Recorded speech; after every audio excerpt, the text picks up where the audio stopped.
Esta historia me la compartió una seguidora llamada Patricia, quien vive en Bogotá, Colombia. Lo que me contó sobre la niñera que contrató para cuidar a sus hijos es algo que cualquier madre trabajadora podría experimentar, y eso es precisamente lo que lo hace tan aterrador. Si alguna vez has dejado a tus hijos al cuidado de alguien y has notado cambios extraños en su comportamiento, cosas que no pueden explicar, déjalo en los comentarios. A veces confiamos en extraños para cuidar lo que más amamos, y no siempre sabemos realmente quiénes son. Esta es la historia de Patricia y los 3 meses que una desconocida estuvo en su casa cada noche, haciendo cosas que ninguna madre debería descubrir. Me llamo Patricia, tengo 35 años y soy madre soltera de 2 niños, Mateo de 7 años y Camila de 5. Su padre nos dejó cuando Camila tenía apenas 1 año, y desde entonces he estado criándolos sola. Trabajo como enfermera en el Hospital San Ignacio en Bogotá. Es un buen trabajo, pero los horarios son brutales. El año pasado me asignaron permanentemente al turno nocturno, de 10 de la noche a 6 de la mañana, 4 noches por semana. El problema era obvio. ¿Quién cuidaría a mis hijos durante esas noches? Mis padres viven en Cali, demasiado lejos para ayudar regularmente. No tenía familia cercana en Bogotá. Las guarderías nocturnas son carísimas y la mayoría no aceptan niños para quedarse toda la noche.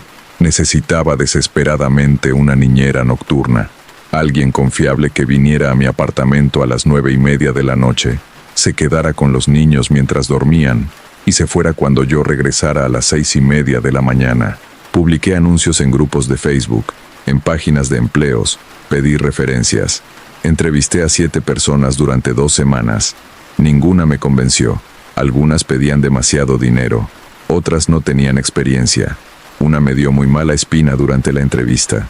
Estaba a punto de renunciar al trabajo cuando recibí un mensaje de una mujer llamada Elena Ruiz. Decía que tenía 15 años de experiencia como niñera, referencias verificables, y estaba disponible exactamente para el horario que necesitaba. La entrevisté un sábado por la tarde en mi apartamento. Elena tenía aproximadamente 55 años, cabello corto y gris, constitución delgada, voz suave. Vestía de forma conservadora y llevaba un rosario en el cuello. Hablaba de forma calmada y me miraba directamente a los ojos al responder mis preguntas. Me dijo que había criado 3 hijos propios, todos ya adultos, y que llevaba años trabajando como niñera porque le encantaban los niños, y la casa vacía la hacía sentir sola. Los niños me dan propósito, dijo con una sonrisa cálida. Especialmente los pequeños.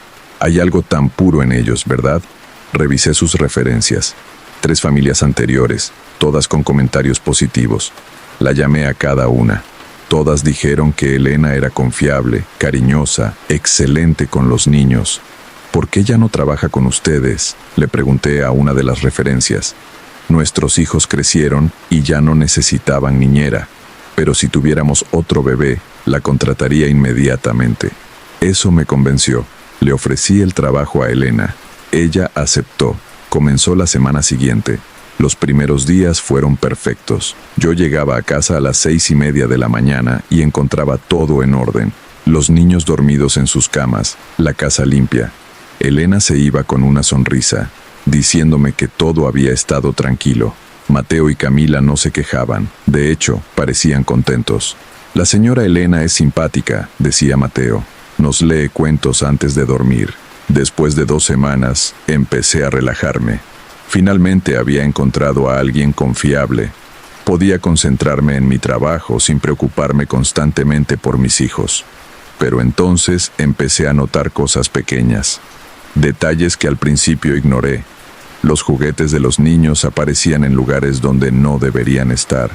Juguetes que estaban guardados en sus habitaciones aparecían en la sala, o en la cocina, o en el baño. ¿Por qué sus juguetes están por toda la casa?, le pregunté a Mateo una mañana. Él se encogió de hombros. La señora Elena dice que es bueno que los juguetes exploren la casa de noche. ¿Exploren? Sí. Dice que los juguetes están vivos de noche cuando nosotros dormimos, y ella los ayuda a explorar. Era extraño. pero pensé que era solo una forma creativa de mantener entretenidos a los niños antes de dormir. Nada alarmante. Luego empecé a notar que mis cosas se movían también. Pequeñas cosas. Un libro que dejaba en la mesa de noche aparecía en la sala. Mis llaves del auto, que siempre dejaba en el gancho junto a la puerta, aparecían en la cocina. Al principio pensé que era yo, que las movía sin darme cuenta por el cansancio. Trabajar de noche desordena tu sentido del tiempo y la memoria. Pero entonces encontré algo que no podía explicar. Era un miércoles por la mañana. Llegué a casa después de un turno particularmente agotador. Elena ya se había ido. Los niños dormían. Fui a mi habitación a cambiarme de ropa. En mi buró, junto a la cama, había una fotografía mía de cuando era niña. Una foto que llevaba años guardada en una caja en el fondo de mi closet. Era de cuando tenía como 8 años, en el jardín de la casa de mis padres. ¿Por qué estaba ahí? Yo no la había sacado, y no había razón para que Elena entrara a mi habitación. Los niños dormían en sus propios cuartos. Le mandé un mensaje a Elena. Encontré una foto mía de niña en mi buró. ¿Entraste a mi habitación anoche? Su respuesta llegó media hora después. Sí, disculpa. Camila despertó pidiendo agua y escuché un ruido en tu cuarto. Entré a revisar que todo estuviera bien. Vi la foto en el piso. Tal vez se cayó de algún lugar y la puse en el buró para que no se dañara. Espero no haber sido invasiva. La explicación tenía sentido, pero algo me incomodaba. Esa foto había estado en una caja cerrada. No podía simplemente caerse. Esa noche, antes de irme al trabajo, revisé mi habitación.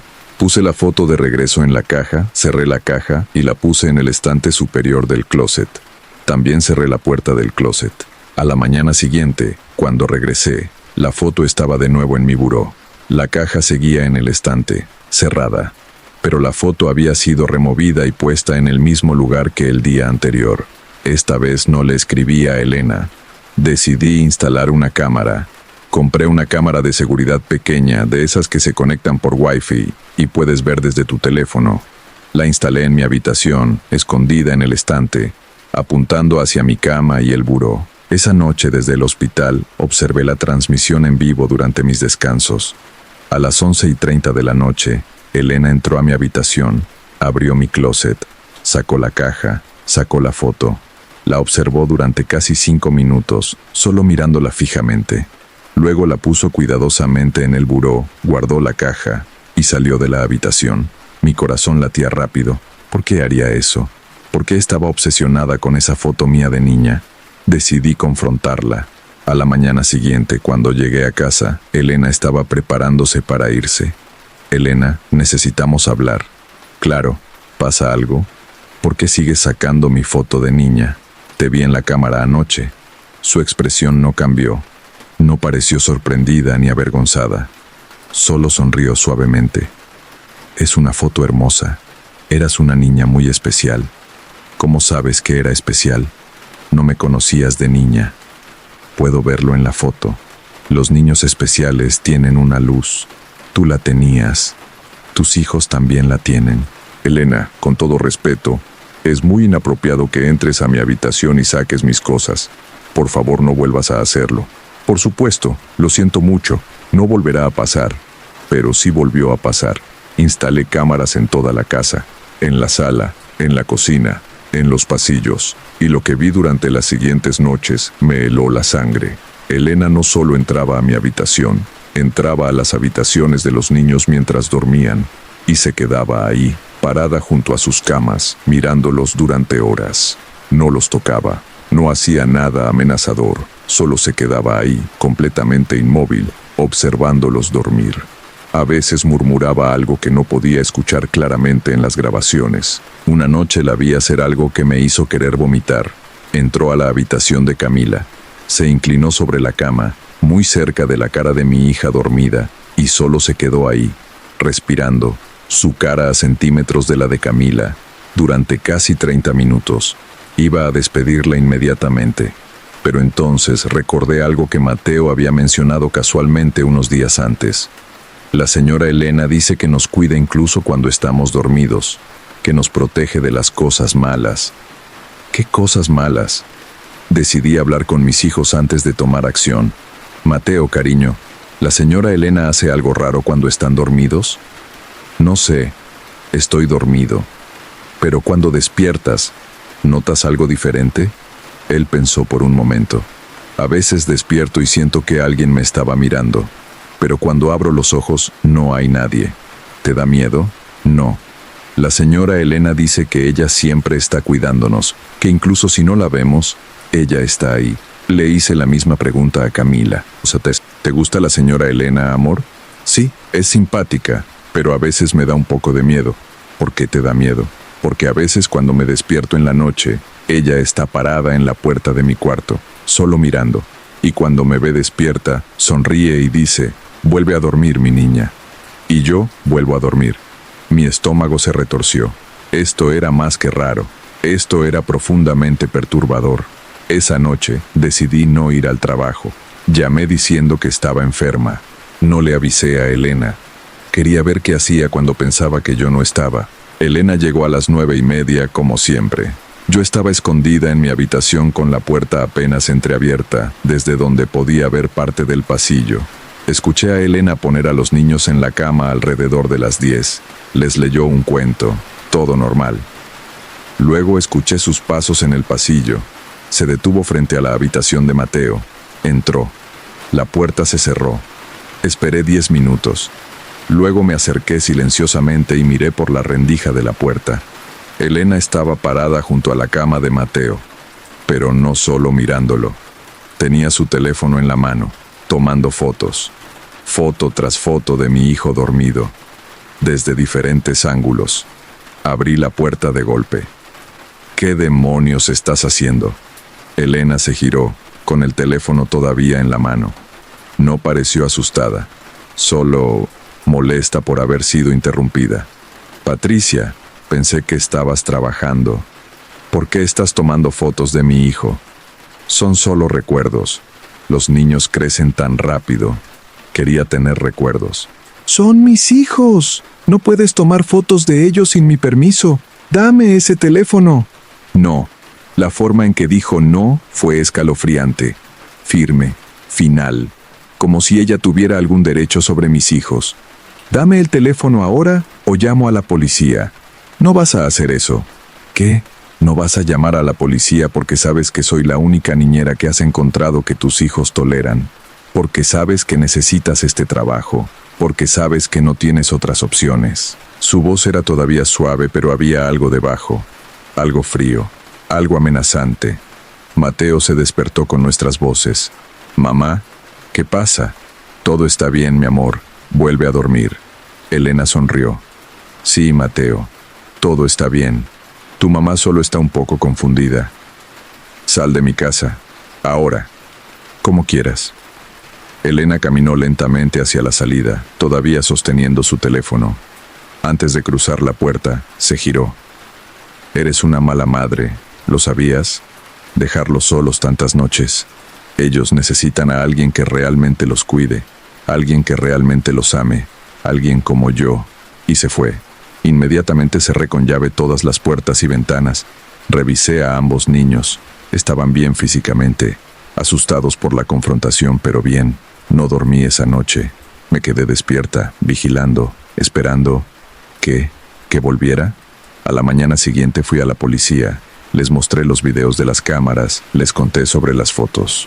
¿Le dio permiso de cuidar a sus hijos?, preguntó el oficial. Sí, pero ¿alguna vez la vio tocar inapropiadamente a sus hijos?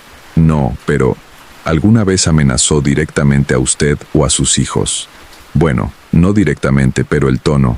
Señora, entiendo su preocupación, pero técnicamente ella no ha cometido ningún crimen. Observar a los niños que está cuidando no es ilegal. Tomar fotos, aunque inapropiado, no es ilegal si tenía acceso autorizado a la casa. Lo mejor que puede hacer es simplemente no volverla a contratar. Pero, ¿y si regresa? ¿Y si intenta algo? ¿Ella sabe dónde vive? Obviamente, trabajaba en mi casa. Bueno, si ella regresa sin ser invitada, eso sería allanamiento. Ahí sí podríamos actuar. Pero por ahora nuestras manos están atadas. Me sentí impotente, frustrada, asustada. Contraté a otra niñera. Esta vez, una agencia profesional con verificación de antecedentes. Era más cara, pero valía la pena la tranquilidad mental. 2 semanas pasaron sin incidentes. Los niños se ajustaron a la nueva niñera. Yo empecé a relajarme de nuevo, pero entonces Camila comenzó a decir cosas extrañas. Mami, la señora Elena vino a visitarme anoche. ¿Qué? No, cariño. La señora Elena ya no viene. Tenemos a la señora Mónica ahora. Pero ella vino. La vi en mi ventana. ¿En tu ventana? Cariño, estamos en un segundo piso. Nadie puede estar en tu ventana. Pero ella estaba ahí, tocando el vidrio, sonriendo, diciendo, déjame entrar, mi niña. Mi sangre se congeló. Revisé la ventana de Camila. Estaba cerrada y el seguro puesto. Pero cuando miré afuera, había marcas. Marcas de dedos, en el exterior del vidrio. Como si alguien hubiera trepado hasta el segundo piso y tocado la ventana. Llamé a un cerrajero ese mismo día. Instaló rejas de seguridad en todas las ventanas de las habitaciones de los niños. También instalé sensores de movimiento en el perímetro del edificio. Una semana después, los sensores se activaron a las 2:30 de la mañana. Mi teléfono me alertó. Revisé las cámaras exteriores que había instalado. Había alguien parado en el jardín, mirando hacia las ventanas del segundo piso, mirando específicamente hacia la ventana de Camila. Era Elena, solo parada ahí, mirando, no intentando entrar, solo mirando. Llamé a la policía inmediatamente. Llegaron en 15 minutos. Para cuando llegaron, Elena se había ido, pero las cámaras la habían grabado claramente. Esta vez pudieron hacer algo. Le dieron una orden de alejamiento. Si se acercaba a menos de 200 metros de mi casa o de mis hijos, sería arrestada. Pensé que eso sería suficiente. No lo fue. 2 días después, cuando recogí a Mateo de la escuela, su maestra me llamó aparte. Patricia, algo extraño pasó hoy. Una mujer mayor vino preguntando por Mateo. Dijo que era su abuela. Obviamente no le dejamos acercarse sin verificar con usted primero. Pero cuando le pedimos identificación, se fue rápidamente. ¿Cómo se veía? 50 y tantos, cabello gris corto, llevaba un rosario. Elena había intentado llevarse a mi hijo de la escuela. Eso fue suficiente. Hablé con mi supervisor en el hospital.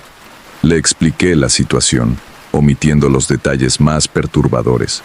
Logré cambiar mi turno. Ahora trabajo de día, gano menos dinero, pero puedo estar con mis hijos por las noches.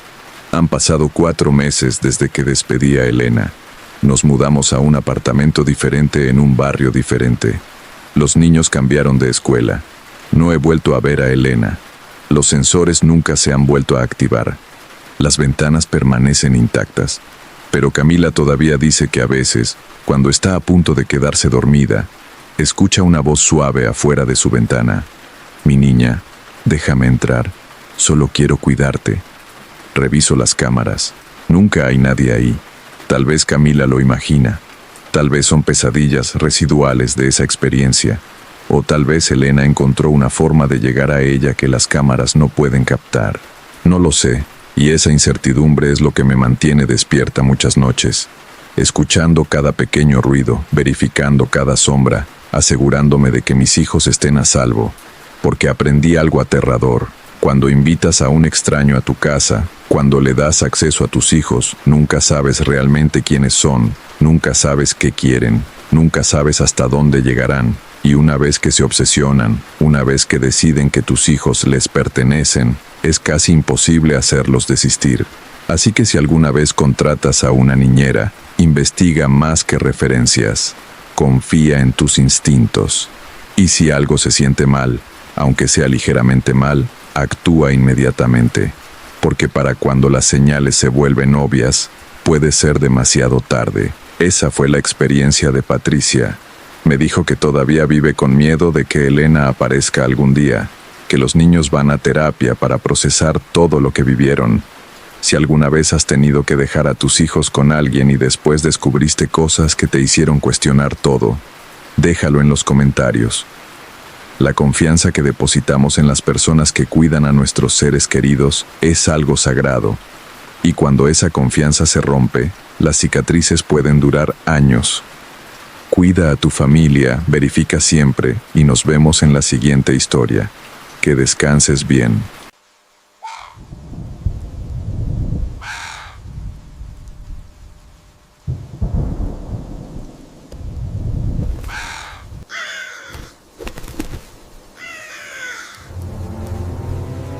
Esta experiencia me la envió un seguidor de Ecuador llamado Tomás, quien vivió algo inexplicable durante un campamento de verano cuando tenía 16 años. Si alguna vez te has perdido en un bosque y has sentido que algo te observaba, que el bosque mismo estaba vivo y consciente, déjamelo saber en los comentarios. Estas historias de lugares naturales que parecen tener voluntad propia me fascinan profundamente. Lo que Tomás y sus amigos encontraron en ese bosque hace 15 años aún lo persigue. Y 3 de las personas que estaban con él esa noche nunca volvieron a ser las mismas. Mi nombre es Tomás y tengo 31 años. Vivo en Quito, Ecuador, pero lo que voy a contar sucedió cuando tenía 16 años, durante un campamento de verano organizado por mi escuela en un área protegida de los Andes ecuatorianos. Fue la última vez que entré a un bosque de noche. Y después de escuchar mi historia, entenderán por qué. En julio de 2008, mi escuela organizó un campamento de una semana para estudiantes de último año de secundaria.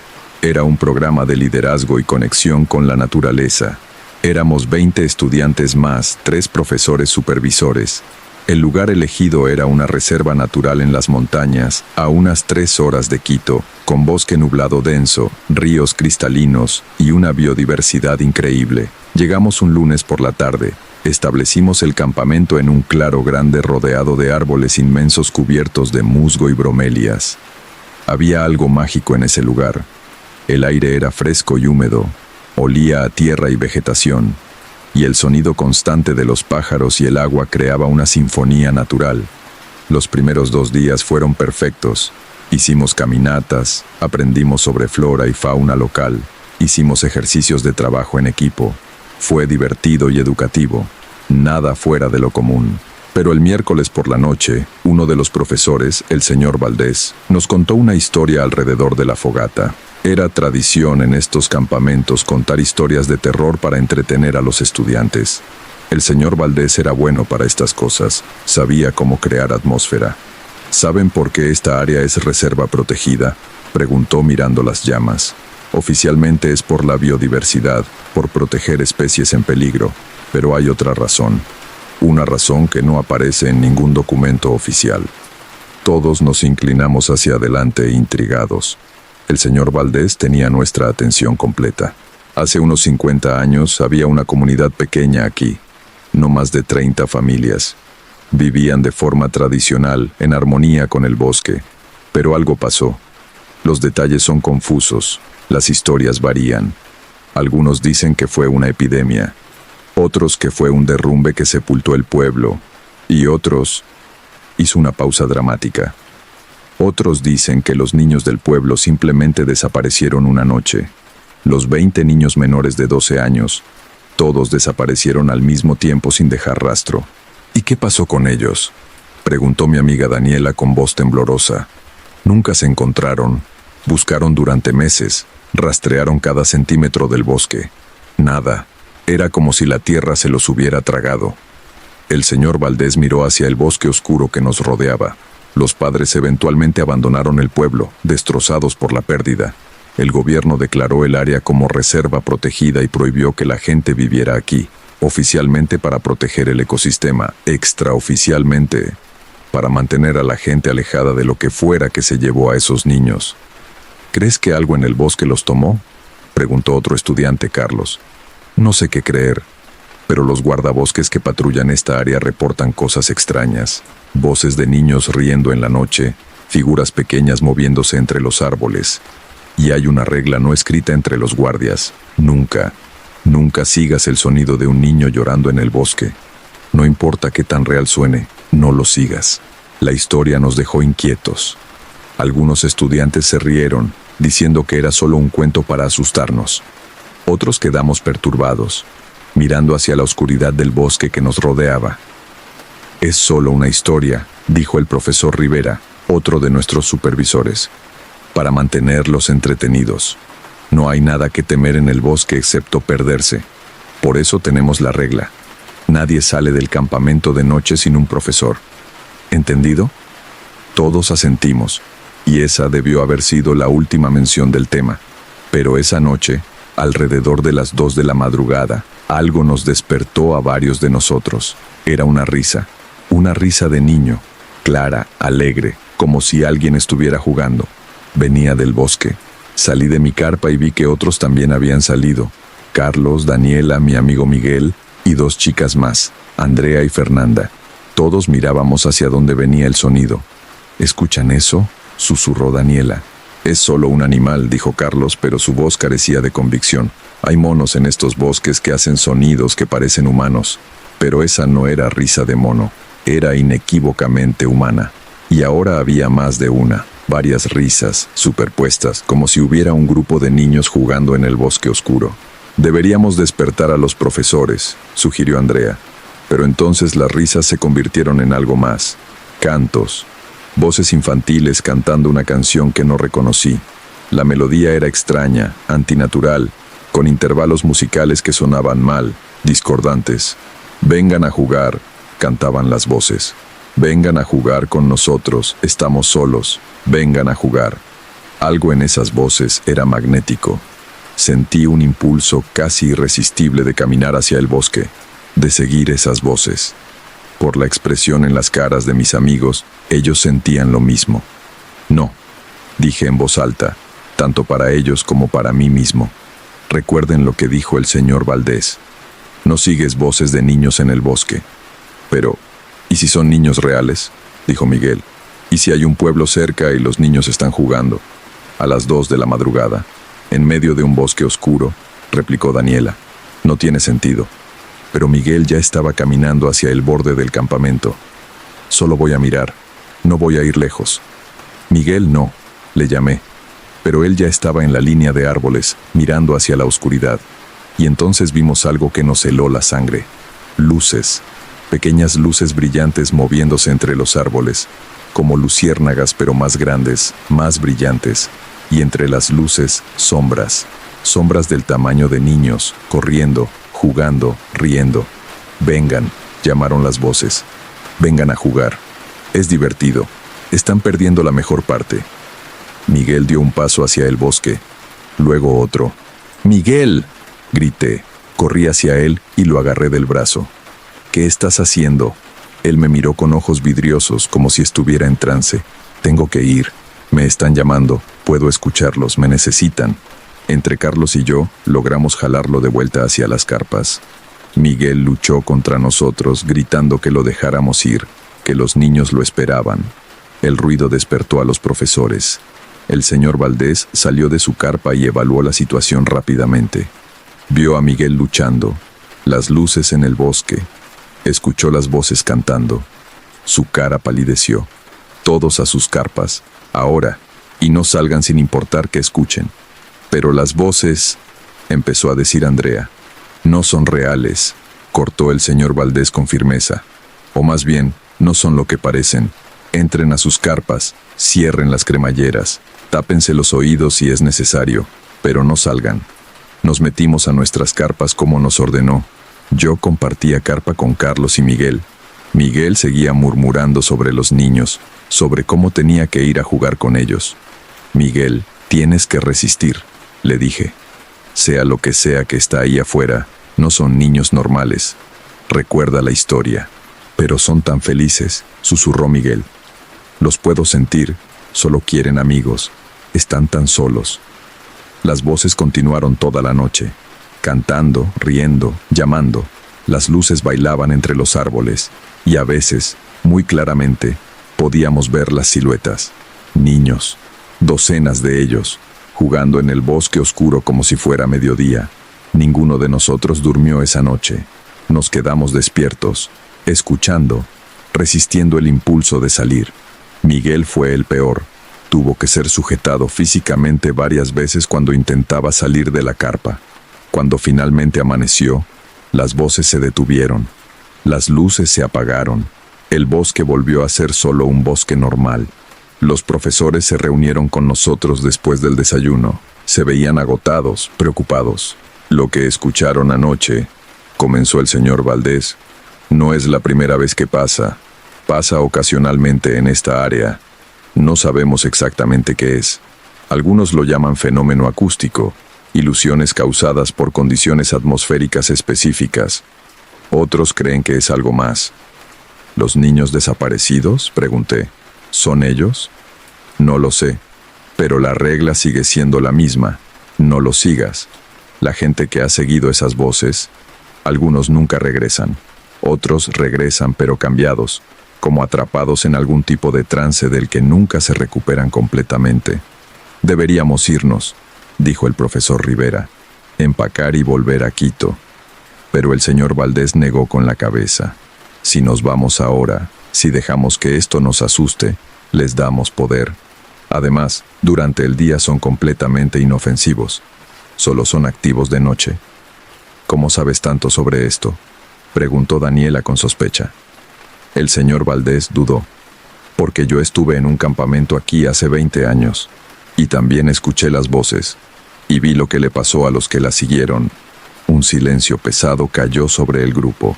Finalmente decidimos quedarnos, pero con precauciones extremas. Esa noche todos dormiríamos en una carpa grande comunal. Los profesores harían guardias. Y nadie, absolutamente nadie, saldría de la carpa sin importar qué escuchara. El jueves pasó sin incidentes. Hicimos actividades durante el día, tratando de mantener la normalidad. Pero todos estábamos nerviosos, mirando constantemente hacia el bosque, esperando que cayera la noche. Cuando finalmente oscureció, nos metimos todos en la carpa grande. 20 estudiantes más 3 profesores, todos apretados. Era incómodo, pero nadie se quejaba. Había seguridad en números. A medianoche comenzó otra vez. Las risas, los cantos, las luces bailando entre los árboles. Pero esta vez era diferente. Las voces sonaban más cerca y más insistentes. Sabemos que están ahí, cantaban. Podemos olerlos, podemos sentirlos. ¿Por qué no salen? Solo queremos jugar. Luego empezaron a llamarnos por nombre, nombres que no deberían saber. Miguel, llamó una voz dulce de niña. Miguel, ven, te hemos estado esperando, te mostramos cosas maravillosas. Miguel temblaba a mi lado tapándose los oídos. No puedo resistir mucho más. Quieren que vaya. Daniela, llamó otra voz. Tu hermano pequeño está aquí, quiere verte. Daniela sollozó. Su hermano menor había muerto 2 años atrás en un accidente. Eso es imposible. Él no puede estar ahí. Andrea, Carlos, Fernanda, Tomás. Cada uno de nuestros nombres fue llamado, y con cada nombre, la tentación de salir crecía más fuerte. Y entonces, las voces cambiaron de táctica. Empezaron a sonar asustadas. Por favor, ayúdenos, lloraban. Estamos perdidos. Tenemos frío, tenemos miedo. Por favor, solo necesitamos que alguien nos guíe de vuelta. Hay algo en el bosque que nos persigue, gritó una voz de niño con terror genuino. Por favor, adultos, ayúdennos. Nos va a atrapar. Era desgarrador. Cada instinto humano gritaba que teníamos que ayudar. Eran niños asustados. ¿Cómo podíamos quedarnos ahí sin hacer nada? Andrea se levantó. No puedo solo quedarme aquí mientras niños están en peligro. No puedo. El profesor Rivera la agarró. No son niños reales. Es una trampa. ¿Cómo sabes eso?, lloró Andrea. ¿Y si son reales y los estamos abandonando? Porque he visto esto antes, dijo el señor Valdés con voz cansada. Hace 20 años, un estudiante salió para ayudar a las voces. Lo encontramos 3 días después en lo profundo del bosque. Estaba vivo, pero vacío, como si algo hubiera sacado todo lo que lo hacía humano. Nunca habló otra vez. Nunca volvió a reconocer a nadie. Pasó el resto de su vida en una institución mental, cantando esas mismas canciones que escuchamos ahora. Todos nos quedamos helados. El señor Valdés nunca había contado esa parte de la historia. Las voces continuaron toda la noche. Súplicas, amenazas, promesas, cada táctica imaginable para hacernos salir. Algunos estudiantes lloraban, otros rezaban. Miguel tuvo que ser sedado con medicamentos que el profesor Rivera traía para emergencias porque estaba al borde de una crisis psicótica. Pero aguantamos. Nadie salió. Y cuando amaneció, el bosque quedó en silencio otra vez. «Nos vamos», declaró el señor Valdés. «Hoy. No voy a arriesgar otra noche aquí». Nadie argumentó. Empacamos el campamento en tiempo récord y comenzamos la caminata de regreso a donde nos esperaba el bus. Pero mientras empacábamos, encontré algo que me perturbó profundamente. Fuera de nuestra carpa, en la tierra, había huellas. Huellas de pies pequeños, de niños, formando un círculo completo alrededor de donde habíamos dormido. Habían estado ahí, justo afuera, toda la noche, esperando. No se lo dije a nadie. Solo tomé una foto con mi celular y me apresuré a seguir al grupo. El camino de regreso debía tomar 3 horas, pero nos tomó casi 5. El bosque parecía diferente. Los senderos que habíamos usado para entrar ya no estaban claros. Nos perdimos varias veces. Era como si el bosque no quisiera dejarnos ir, y seguíamos escuchando cosas, risas distantes, cantos, pasos pequeños siguiéndonos pero siempre fuera de vista. Finalmente, cuando el sol ya estaba bajando y empezábamos a entrar en pánico de que tendríamos que pasar otra noche en el bosque, encontramos el camino. Llegamos al bus justo cuando oscurecía. Nunca había estado tan feliz de ver civilización. Todos subimos al bus en silencio, exhaustos, traumatizados. El viaje de regreso a Quito fue silencioso. Nadie hablaba. Todos mirábamos por las ventanas, esperando ver figuras pequeñas siguiendo el bus, pero no vimos nada. Una vez que salimos de la reserva, la sensación de estar siendo observados desapareció. Cuando llegamos a la escuela, nuestros padres estaban esperando, preocupados porque llegábamos tarde. Los profesores les dijeron que había habido complicaciones logísticas, pero que todos estábamos bien. Pero no estábamos bien. Especialmente Miguel. En los días siguientes, Miguel se deterioró. Dejó de comer, dejó de dormir. Solo se sentaba mirando la ventana, murmurando sobre los niños que todavía lo llamaban. Sus padres lo llevaron a doctores, psicólogos, psiquiatras. Nadie podía ayudarlo. Un mes después del campamento, Miguel desapareció.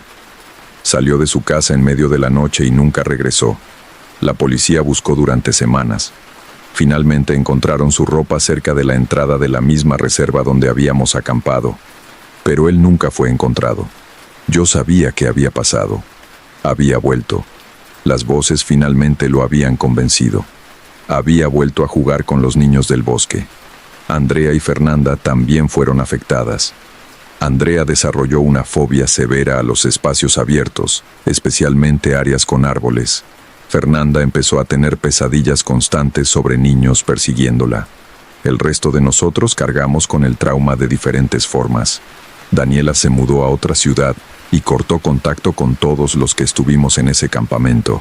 Carlos se volvió obsesivo con investigar el fenómeno, buscando explicaciones científicas o históricas. Yo simplemente trato de olvidar, pero no puedo olvidar completamente, porque a veces, especialmente en noches silenciosas, puedo escucharlos. Débil, distante, pero ahí. Las risas, los cantos, y mi nombre siendo susurrado como invitación. Investigué sobre los niños desaparecidos que el señor Valdés había mencionado. Encontré referencias en archivos de periódicos viejos. En 1957, 20 niños de una comunidad rural desaparecieron en el transcurso de una semana. Uno por uno, salían de noche y nunca regresaban. Las búsquedas no encontraron nada, pero encontré algo más. Ese no fue el único incidente. Cada 20 o 30 años, desde 1920, había reportes de desapariciones en esa área. Siempre niños, siempre en grupos, siempre sin rastro. Y los sobrevivientes, los que habían estado cerca pero no desaparecieron, todos reportaban lo mismo. Voces, risas, luces en el bosque, llamados irresistibles. Es como si hubiera algo en ese bosque, algo antiguo, algo que colecciona niños, o que se alimenta de ellos, o que los transforma en algo más. No sé exactamente qué son esos niños que vimos, si son los espíritus de los desaparecidos, atrapados y obligados a atraer a más víctimas, o si son algo más primordial, algo que existía antes de que hubiera humanos en estos bosques, algo que simplemente imita la forma de niños porque ha aprendido que es la mejor trampa. Lo que sí sé es que siguen ahí. esperando, jugando, cantando, buscando nuevos compañeros para su juego eterno. Y a veces me pregunto, ¿Miguel se arrepiente? En algún nivel consciente atrapado con esos seres, ¿se arrepiente de haber cedido a sus llamados? ¿O está tan perdido en lo que sea que son ahora que ya no recuerda lo que era ser humano? No tengo respuestas, solo tengo advertencias. Si alguna vez están en un bosque de noche y escuchan voces de niños, si escuchan risas donde no debería haber niños, si ven luces bailando entre los árboles y sombras pequeñas jugando en la oscuridad, no los sigan. No importa qué tan real suene, no importa qué tan convincentes sean las súplicas, no importa si usan los nombres de personas que conoces o amas. Aléjense, salgan del bosque y no miren atrás. Porque los niños del bosque son pacientes, pueden esperar, y si logran su atención, si logran plantar esa semilla de curiosidad o compasión en tu mente, nunca te dejarán ir completamente. Siempre estarán ahí, en el fondo de tu conciencia, susurrando, llamando, esperando el momento en que tu voluntad sea lo suficientemente débil, esperando que vuelvas a jugar con ellos, para siempre. Esa fue la historia que Tomás me compartió. Miguel nunca fue encontrado y oficialmente sigue listado como desaparecido. Tomás me dijo que nunca volvió a acampar y evita bosques densos por completo. Dice que las voces se han vuelto más débiles con los años, pero nunca desaparecieron completamente. Si alguna vez has escuchado algo similar en un bosque, voces o risas que no tenían explicación, déjalo en los comentarios. Estas historias de lugares que atrapan a la gente me interesan profundamente. Si disfrutaste este relato, suscríbete para más historias cada semana. Cuídate y recuerda que no todas las voces en el bosque son lo que parecen. Nos escuchamos en la próxima.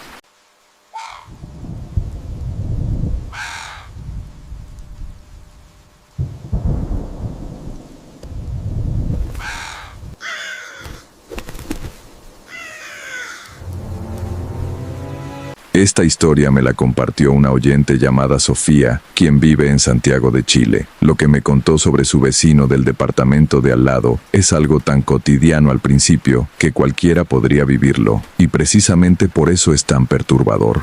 Si alguna vez has escuchado cosas extrañas a través de las paredes de tu apartamento, ruidos que no tienen sentido, voces que no deberían estar ahí, me encantaría que lo compartieras en los comentarios.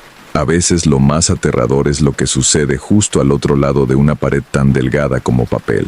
Ahora, esta es la historia de Sofía y los 6 meses que pasó viviendo al lado de algo que nunca debió existir. Me llamo Sofía, tengo 28 años, y hace 8 meses me mudé de mi departamento en Santiago. Perdí el depósito, perdí dinero en la mudanza apresurada, y ahora pago casi el doble de renta en un lugar más pequeño. Pero no me importa, porque no podía quedarme ni un día más en ese lugar. No podía seguir viviendo al lado de él. Encontré el departamento en marzo de 2023. Era perfecto para mi presupuesto. Un ambiente en el barrio de Ñuñoa, segundo piso de un edificio antiguo pero bien mantenido. Tenía buena luz natural, estaba cerca del metro, y el edificio era tranquilo. Principalmente gente mayor y algunas parejas jóvenes, sin hijos. El departamento de al lado estaba vacío cuando me mudé. El portero, don Guillermo, me dijo que el inquilino anterior se había ido hacía como un mes. ¿Sabes por qué se fue?, pregunté, más por curiosidad que por preocupación. Don Guillermo se encogió de hombros. No dio razones. Solo dijo que necesitaba irse urgentemente. Pagó la penalización por romper el contrato y se fue en 2 días. No pensé mucho en ello. La gente se muda todo el tiempo por trabajo, problemas personales, lo que sea. El departamento de al lado permaneció vacío durante mis primeras 3 semanas. Era agradable, silencioso. Podía trabajar desde casa sin distracciones. Soy diseñadora gráfica freelance y dormir bien por las noches. Pero entonces, a finales de marzo, alguien se mudó al departamento contiguo.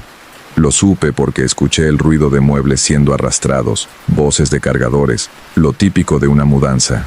Era un sábado por la tarde. Decidí ser amable e ir a presentarme una vez que terminaran. Toqué la puerta alrededor de las 6 de la tarde. Nadie contestó. Toqué de nuevo. Nada. Podía escuchar un televisor o radio encendido adentro, así que sabía que había alguien. Tal vez estaban cansados de la mudanza y no querían atender. Lo entendí. Esa noche, alrededor de las 11, escuché música. No fuerte, pero lo suficientemente clara como para atravesar la pared que compartíamos. Era música antigua, de los años 50 o 60, canciones en español que sonaban como boleros.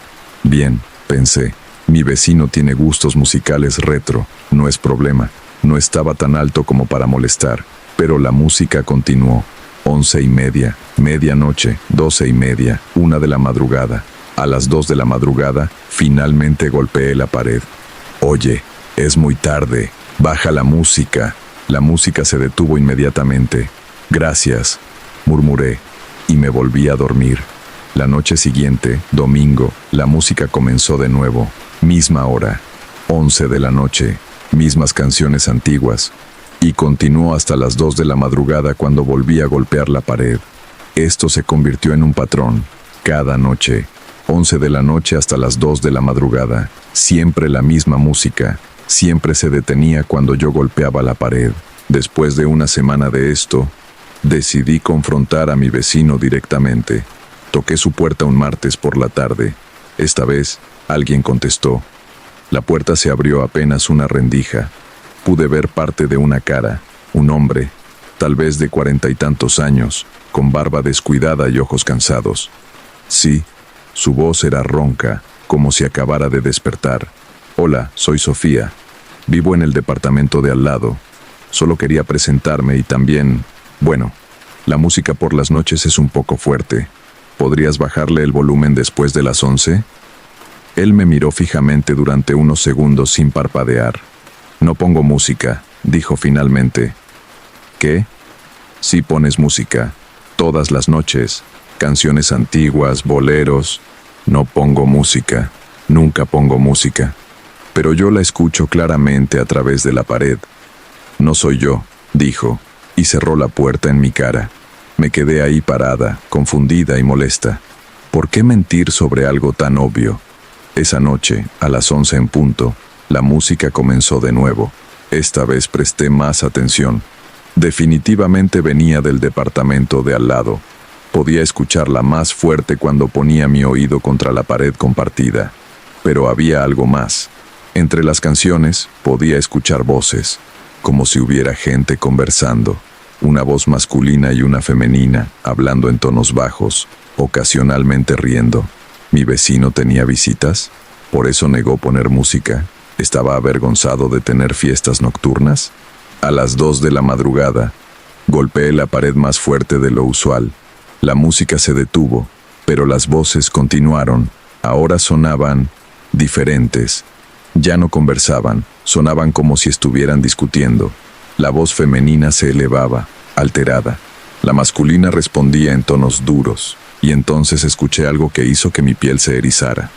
Un grito femenino agudo, cortado abruptamente. Luego, silencio total. Me levanté de la cama, con el corazón latiendo rápido. Acababa de escuchar lo que pensé que escuché. ¿Debería llamar a la policía? Esperé, con el oído pegado a la pared. Nada. Silencio completo. Tal vez estaban viendo una película. Tal vez fue algo en la televisión. Eso tenía sentido. Pero no pude volver a dormir esa noche. A la mañana siguiente, miércoles, salí temprano a trabajar en una cafetería. Necesitaba salir del departamento. Cuando volví por la tarde me crucé con don Guillermo en el lobby. Don Guillermo, ¿usted conoce al nuevo inquilino del departamento al lado del mío? ¿El del 2B? Sí, claro, el señor Muñoz. ¿Por qué? ¿Vive solo? Sí, hasta donde yo sé. ¿Hay algún problema? Es que escucho voces por las noches, como si tuviera visitas, y música fuerte. Don Guillermo frunció el ceño. Qué raro. Yo nunca lo veo con nadie. De hecho, casi nunca lo veo salir. Sale muy temprano en la mañana, como a las 6, y vuelve tarde por la noche. Es muy reservado. ¿Y antes de él? ¿El inquilino anterior también era ruidoso? Don Guillermo dudó. Mira, no me gusta hablar de los inquilinos, pero el que vivía antes que el señor Muñoz también se quejaba de ruidos, pero de ruidos que venían del departamento cuando estaba vacío. Decía que escuchaba cosas a través de la pared. ¿Qué tipo de cosas? Música, voces, pasos. Pero cuando yo entraba a revisar el departamento vacío, nunca había nada. Pensé que estaba imaginando cosas, o que los sonidos venían de otro lado y él se confundía. Un escalofrío me recorrió. ¿Cuántos inquilinos han vivido en mi departamento en los últimos años? En tu departamento, el 2A, ha sido la quinta inquilina en 3 años. ¿Quinta? ¿Por qué se fueron los demás? Diferentes razones. Pero, ahora que lo mencionas, varios se quejaron de ruidos molestos, del departamento de al lado. ¿Y el 2B? ¿Cuántos inquilinos ha tenido? Don Guillermo se rascó la cabeza. El señor Muñoz es el tercero en 6 meses. Antes de él hubo una pareja joven que duró 2 meses. Y antes, un estudiante que se fue después de 3 semanas. Algo no estaba bien. Había un patrón aquí. Esa noche decidí grabar. Configuré mi teléfono para grabar audio toda la noche. Lo dejé en el buró junto a la pared compartida. A las 11 en punto la música comenzó puntualmente. La grabación la captó clara.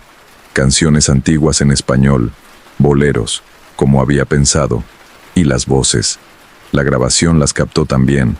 Una conversación entre un hombre y una mujer, pero no podía distinguir las palabras, solo el tono, amigable al principio, luego más tenso, luego argumentativo, y a las 2:17 de la madrugada, el grito, captado perfectamente en la grabación, un grito femenino de terror absoluto, seguido por un golpe sordo y luego silencio.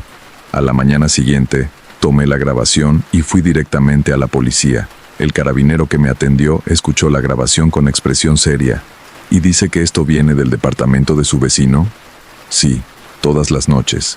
La misma secuencia. Música, conversación, discusión, grito. ¿Ha visto a su vecino con alguna mujer? No, el portero dice que vive solo. Pero claramente hay alguien más ahí, o trae visitas diferentes cada noche. El carabinero anotó la dirección.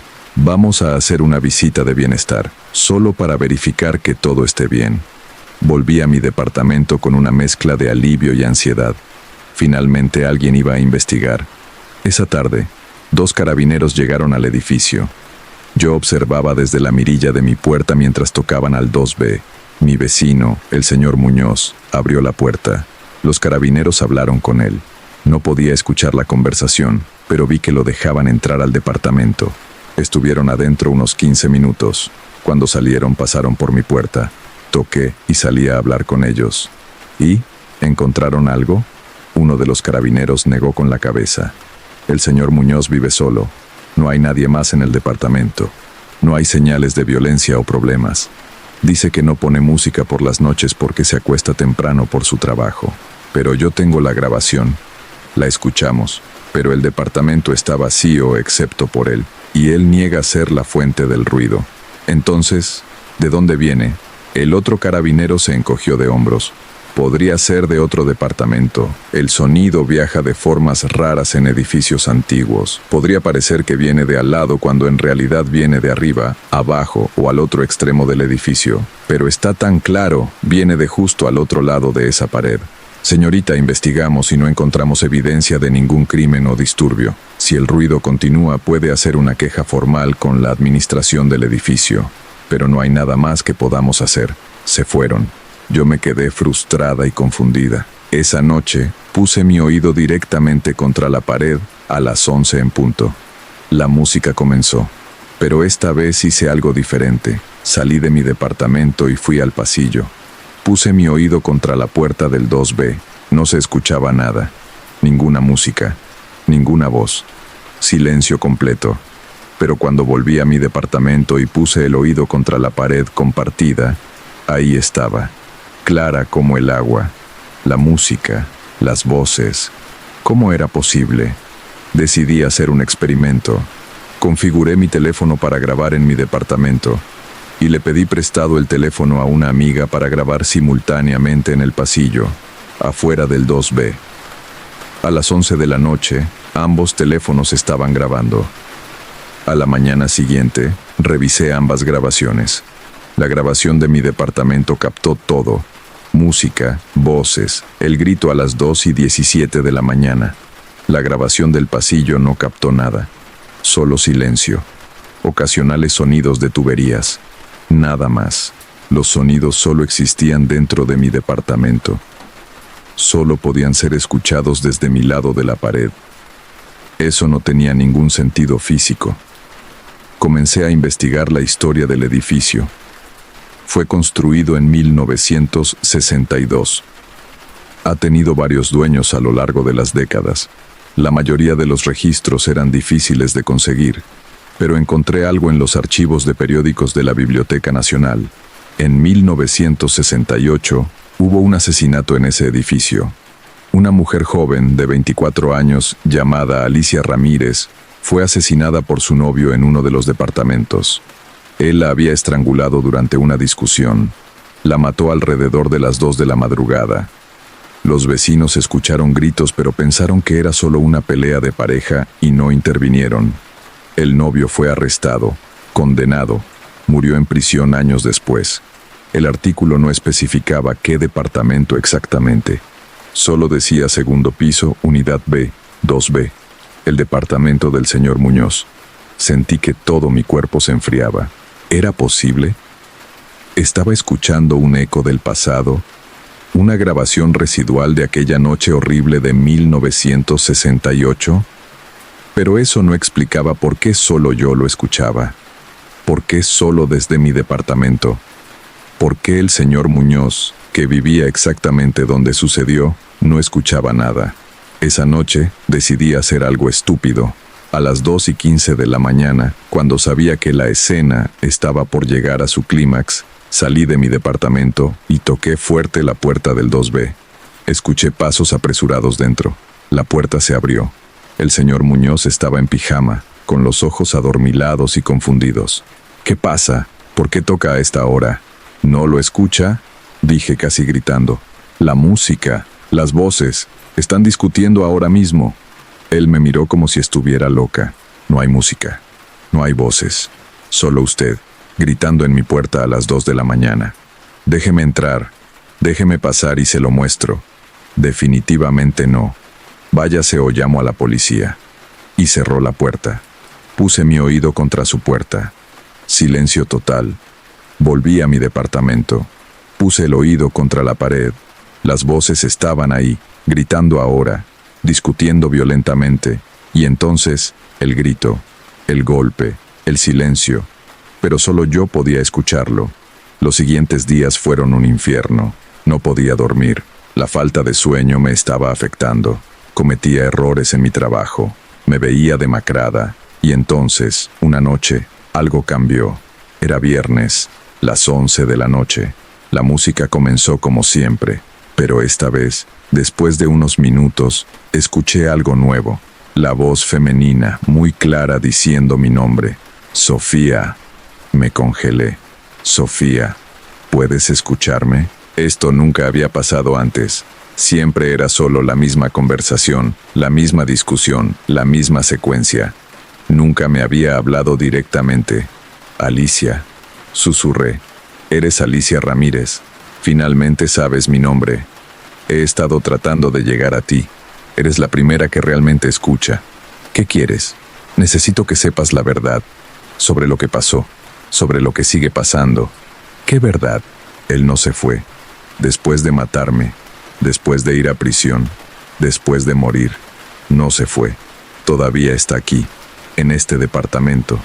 Y cada vez que alguien nuevo se muda al lado, lo escucho. Escucho cómo planea, cómo espera, cómo prepara. ¿Prepara qué? Hacerlo de nuevo. Nunca se arrepintió. Solo lamentó que lo atraparan. Y ahora que está muerto, que no puede ser capturado, quiere hacerlo de nuevo. Y de nuevo. Y de nuevo. El señor Muñoz es solo el recipiente más reciente. Él no lo sabe todavía. Pero cada noche mientras duerme, él entra. Se instala. Poco a poco. Y un día, el señor Muñoz despertará y no será más el señor Muñoz.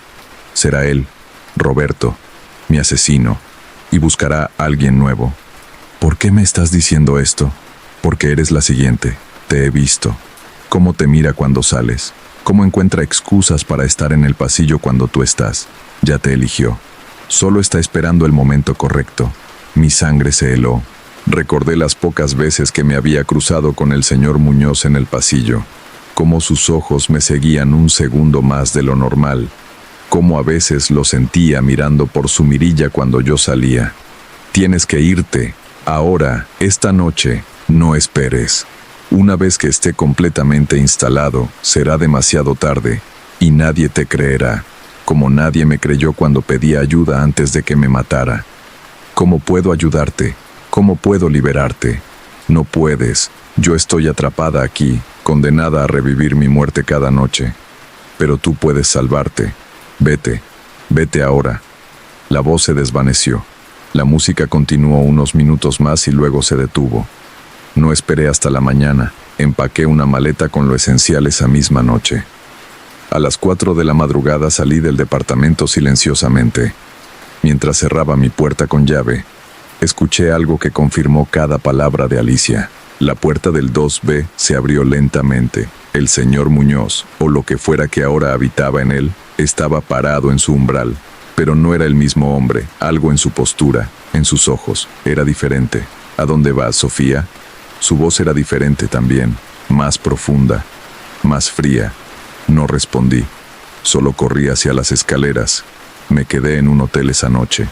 A la mañana siguiente, llamé al dueño del departamento y le dije que me iba inmediatamente, que podía quedarse con el depósito y el mes pagado. No me importaba. Solo necesitaba salir del contrato. Recogí mis cosas con la ayuda de 2 amigos durante el día, cuando sabía que el señor Muñoz estaba en el trabajo. Don Guillermo me ayudó, confundido pero comprensivo. No volví nunca más.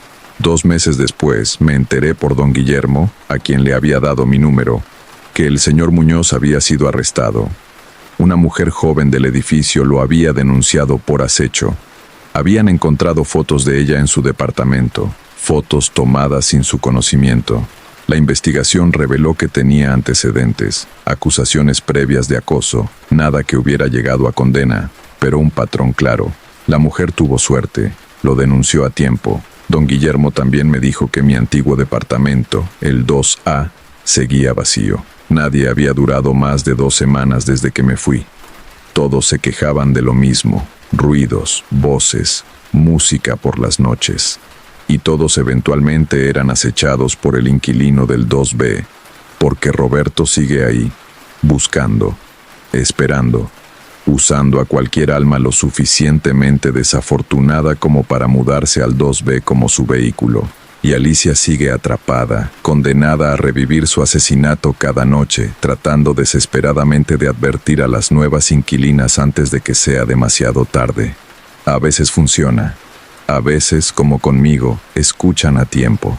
Otras veces, prefiero no pensar en las otras veces. Eso fue todo lo que Sofía quiso compartir. Me dijo que ahora vive en un edificio nuevo, más moderno, donde verifica cuidadosamente a todos sus vecinos antes de firmar cualquier contrato.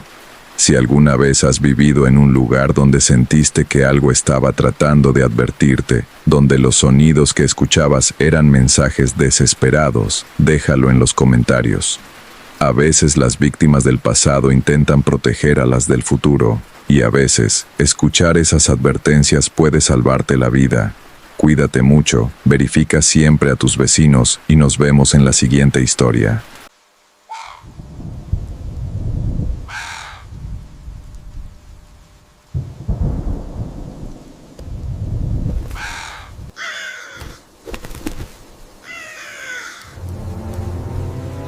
Un seguidor llamado Javier me contactó hace algunas semanas con una experiencia que dice cambió completamente su vida. Cuando terminé de leer su mensaje, me quedé pensando en ello durante días.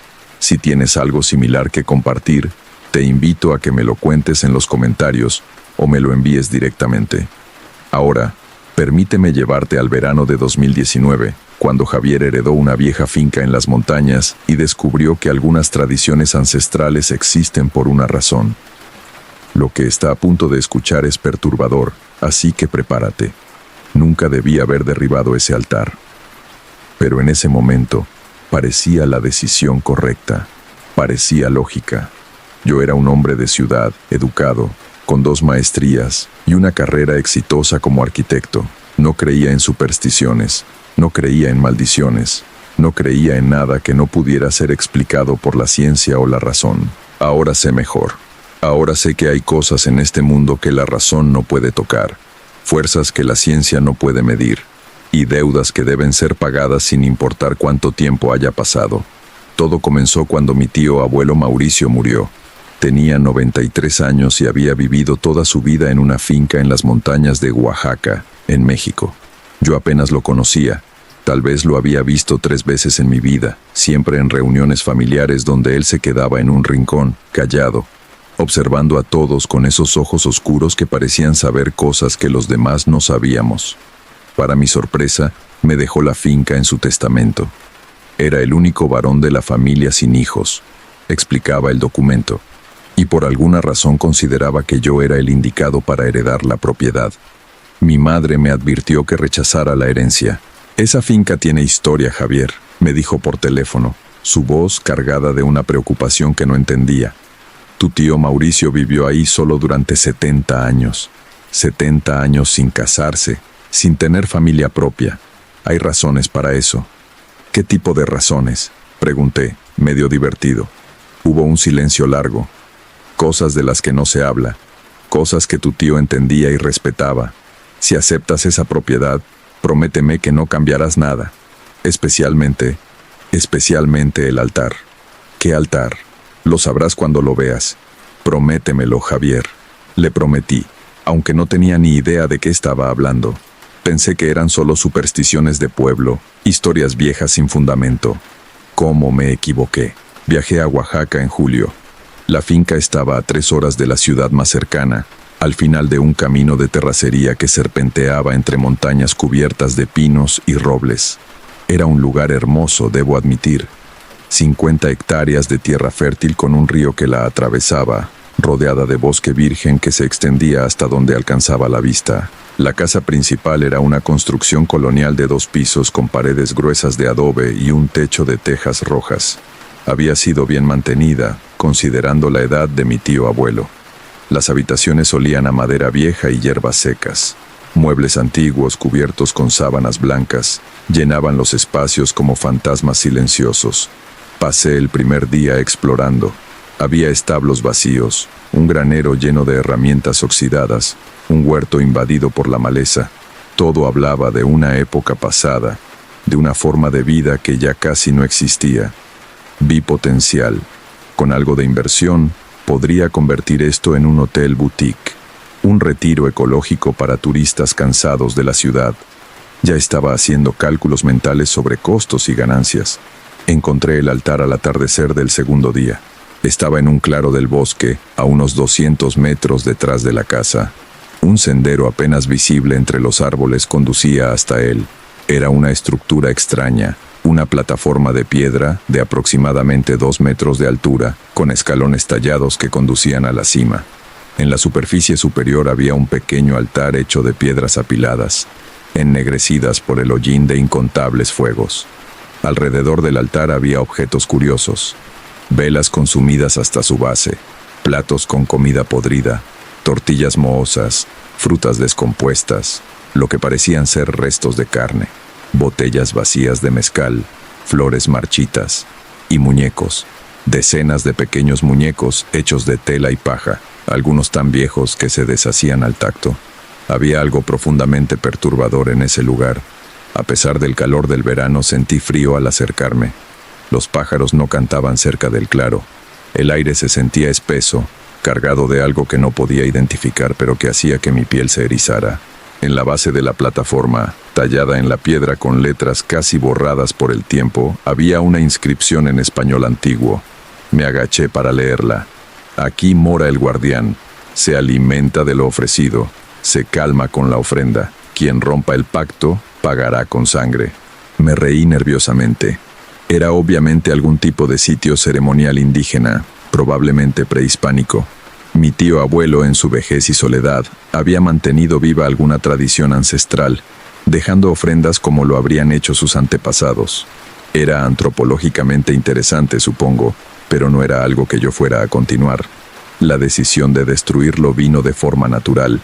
Si quería convertir esta propiedad en un hotel, no podía tener un altar pagano perturbador en el bosque. Los turistas se asustarían. Además, el claro sería perfecto para construir cabañas adicionales. La vista desde allí era espectacular. Regresé a la casa mientras el sol se ocultaba detrás de las montañas. Esa noche, dormí intranquilo. Tuve sueños extraños, fragmentados. Soñé con un hombre alto y delgado, tan delgado que sus huesos sobresalían de su piel gris. No tenía rostro, solo una superficie lisa donde debería haber rasgos. Estaba de pie en el claro, observándome, y aunque no tenía ojos, sabía que me veía. Sentía su mirada como un peso físico sobre mi pecho, aplastándome, sofocándome. Me desperté jadeando. Eran las 3:15 de la mañana. La casa estaba en silencio absoluto, un silencio tan profundo que podía escuchar mi propio corazón latiendo en mis oídos. Y entonces lo escuché, un sonido que venía del bosque, un golpeteo rítmico, como si alguien estuviera golpeando piedra contra piedra, fuerte, constante, insistente. Me levanté y fui a la ventana. La luna llena iluminaba el terreno con una luz plateada y enfermiza. Podía ver el sendero que conducía al claro, y en el sendero algo se movía. Era una figura, demasiado alta para ser humana, demasiado delgada. Se movía de forma extraña, con movimientos espasmódicos, como si sus articulaciones no funcionaran correctamente. Caminaba hacia el altar, y el sonido de golpeteo provenía de ella, de algo que arrastraba o golpeaba contra el suelo. Mi mente racional buscó explicaciones. Un animal, un ciervo, tal vez, o un oso, pero los ciervos no caminan en dos patas, y los osos no tienen esa forma. La figura llegó al claro y desapareció entre los árboles. El golpeteo se detuvo. El silencio regresó, aún más opresivo que antes. No dormí el resto de la noche. Me quedé sentado en la cama, con todas las luces encendidas, tratando de convencerme de que había sido una ilusión, una alucinación causada por el cansancio y la sugestión de haber visto ese altar inquietante. A la mañana siguiente, con la luz del sol restaurando mi confianza, tomé una decisión. Iba a desmantelar ese altar, no hoy, pero pronto. Primero necesitaba contratar a alguien que me ayudara. Algunas de esas piedras eran demasiado pesadas para moverlas solo. Fui al pueblo más cercano, un lugar pequeño llamado San Andrés del Monte, para buscar trabajadores. En la única cantina del pueblo, encontré a 3 hombres dispuestos a trabajar por un pago diario razonable. Les expliqué que necesitaba ayuda para limpiar parte del terreno, remover algunas estructuras viejas. ¿Qué tipo de estructuras?, preguntó uno de ellos, un hombre de mediana edad con manos callosas y rostro curtido por el sol. Un altar viejo, piedras apiladas en el bosque. Los 3 hombres se miraron entre sí. Algo pasó entre ellos, una comunicación silenciosa que no pude interpretar. No podemos ayudarte con eso, dijo finalmente el hombre. Les pagaré el doble. No es cuestión de dinero, señor. Es cuestión de respeto. Ese altar ha estado ahí más tiempo del que cualquiera puede recordar. Don Mauricio lo cuidaba, su padre antes que él, y su abuelo antes que eso. Hay razones. Son solo supersticiones, dije, comenzando a irritarme. Tal vez, respondió el hombre levantándose, pero hay supersticiones que existen porque la realidad detrás de ellas es demasiado terrible para explicar de otra forma. Buenos días, señor. Los 3 salieron de la cantina, dejándome solo con mi frustración. No importaba. Podía hacerlo yo mismo. Tal vez me tomaría más tiempo, pero era posible. Tenía herramientas en el granero, mazos, palancas, hachas. Solo necesitaba determinación. Comencé a trabajar esa misma tarde. Primero limpié toda la basura alrededor del altar, las ofrendas podridas, las botellas vacías, los muñecos inquietantes. Lo amontoné todo y lo quemé, sintiendo una extraña satisfacción al ver las llamas consumir esos objetos. Luego me dediqué a las piedras del altar mismo. Eran antiguas, cubiertas de musgo y liquen, pegadas entre sí con algo que parecía una mezcla de barro y cal. Comencé a golpear con el mazo, desalojando las piedras una por una. Fue más difícil de lo que esperaba. Las piedras estaban firmemente colocadas, y algunas eran increíblemente pesadas. Trabajé durante horas, sudando bajo el sol de la tarde, hasta que logré desmantelar la parte superior del altar. Debajo de las piedras superiores encontré algo que me hizo detenerme. Era un espacio hueco, una cámara oculta dentro de la estructura, y dentro de esa cámara había cosas, huesos, pequeños huesos que podían ser de animales o de otra cosa, trozos de tela podrida, y un objeto envuelto en cuero tan viejo que se desmoronaba al tacto. Con manos temblorosas, desenvolví el objeto. Era un cuchillo ceremonial con mango de hueso tallado con símbolos que no reconocía, y una hoja de obsidiana negra tan afilada que me corté el dedo solo con rozarla. La sangre cayó sobre las piedras, y en el momento en que lo hizo, sentí algo, como si el aire mismo se hubiera tensado a mi alrededor, como si algo hubiera despertado. Un viento repentino sopló a través del claro, a pesar de que el resto del bosque permanecía inmóvil. Los árboles crujieron. En algún lugar cercano, un pájaro gritó, un sonido agudo y aterrorizado, y entonces escuché una voz, no con mis oídos, sino dentro de mi cabeza, una voz que sonaba como huesos rompiéndose, como tierra deslizándose sobre una tumba. El pacto está roto. Solté el cuchillo y retrocedí, mi corazón latiendo salvajemente. Miré alrededor del claro, pero no había nadie. Estaba completamente solo. Has destruido lo que mantenía la paz. Has derramado sangre sin ofrenda. Has abierto la puerta. ¿Quién eres?, logré decir, mi voz sonando pequeña y asustada incluso a mis propios oídos. Soy el guardián. Soy quien protege y quien cobra. Soy anterior a tu pueblo, anterior a tu lengua, anterior a tu Dios, y ahora que el pacto está roto, debo alimentarme. Me eché a correr. Abandoné las herramientas, el cuchillo, todo. Corrí de vuelta a la casa como si el diablo me persiguiera. Tal vez lo hacía. Esa noche las cosas empeoraron. Comenzó con sonidos, golpes en las paredes, arañazos en las ventanas, el sonido de pasos pesados en el techo, aunque la casa solo tenía 2 pisos y no había forma de que alguien estuviera arriba del techo. Los pasos iban y venían de un extremo al otro durante horas. Luego vinieron las visitas. A través de la ventana de mi habitación vi figuras moviéndose en el jardín. Eran altas y delgadas, con extremidades demasiado largas. Se movían en grupo, 7 u 8 de ellas, caminando en círculos alrededor de la casa. Sus cabezas se giraban hacia las ventanas mientras pasaban, y aunque estaba demasiado oscuro para ver sus rostros, sabía que me estaban mirando. Cerré las cortinas y me escondí bajo las mantas como un niño asustado. No servía de nada, podía sentirlas allá afuera esperando. Al amanecer, las figuras se habían ido. Salí de la casa, desesperado por luz y aire fresco. El jardín estaba destrozado. Las flores habían sido arrancadas. El césped mostraba marcas extrañas, como si algo pesado hubiera sido arrastrado en círculos. Y en la puerta principal, tallado en la madera con algo afilado, había un mensaje: 7 días, 7 ofrendas, o 7 vidas. Mi primera reacción fue huir, empacar mis cosas y largarme, olvidarme de esta finca maldita y nunca volver. Pero algo me detuvo. Tal vez era orgullo, tal vez era terquedad, o tal vez en el fondo sabía que huir no serviría de nada. Esto no se trataba de un lugar, se trataba de mí. Yo había roto el pacto, yo era el responsable. Conduje de vuelta a San Andrés del Monte. Necesitaba respuestas, necesitaba entender qué demonios era el guardián y qué quería decir ese mensaje. Encontré al hombre de la cantina en su casa, una pequeña construcción de adobe en las afueras del pueblo. Cuando abrió la puerta y me vio, su expresión se tornó sombría.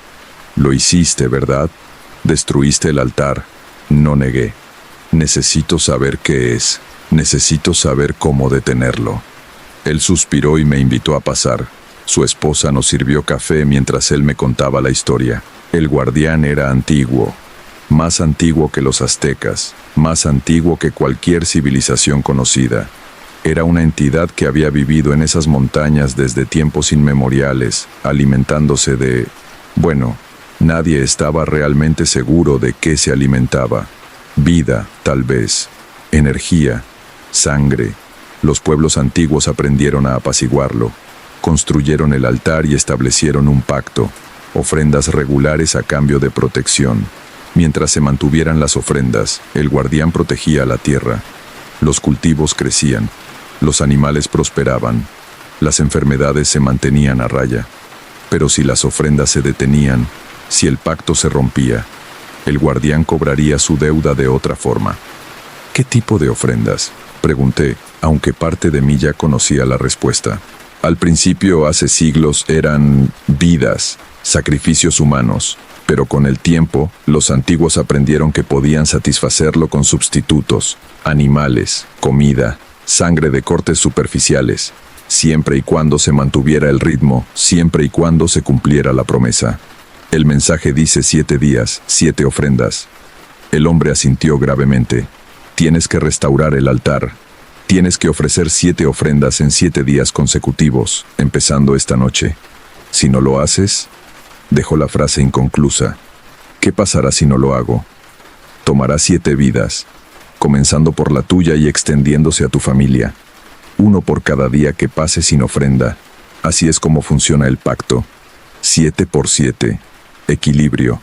Sentí que la sangre abandonaba mi rostro, mi familia, mi madre, mis hermanos, mis sobrinos. ¿Cómo hago las ofrendas? Me explicó el proceso con detalle. Cada noche al caer el sol debía ir al claro, debía reconstruir el altar lo mejor que pudiera, debía llevar comida fresca, tortillas, frutas, carne cruda, debía llevar flores y debía ofrecer sangre. Tu propia sangre, aclaró. Solo unas gotas. Corta tu palma con el cuchillo ceremonial, supongo que lo encontraste, y deja que la sangre caiga sobre las piedras. Mientras haces esto, debes prometer en voz alta que cumplirás el pacto, que mantendrás las ofrendas, que respetarás al guardián. Y si lo hago, ¿se detendrá?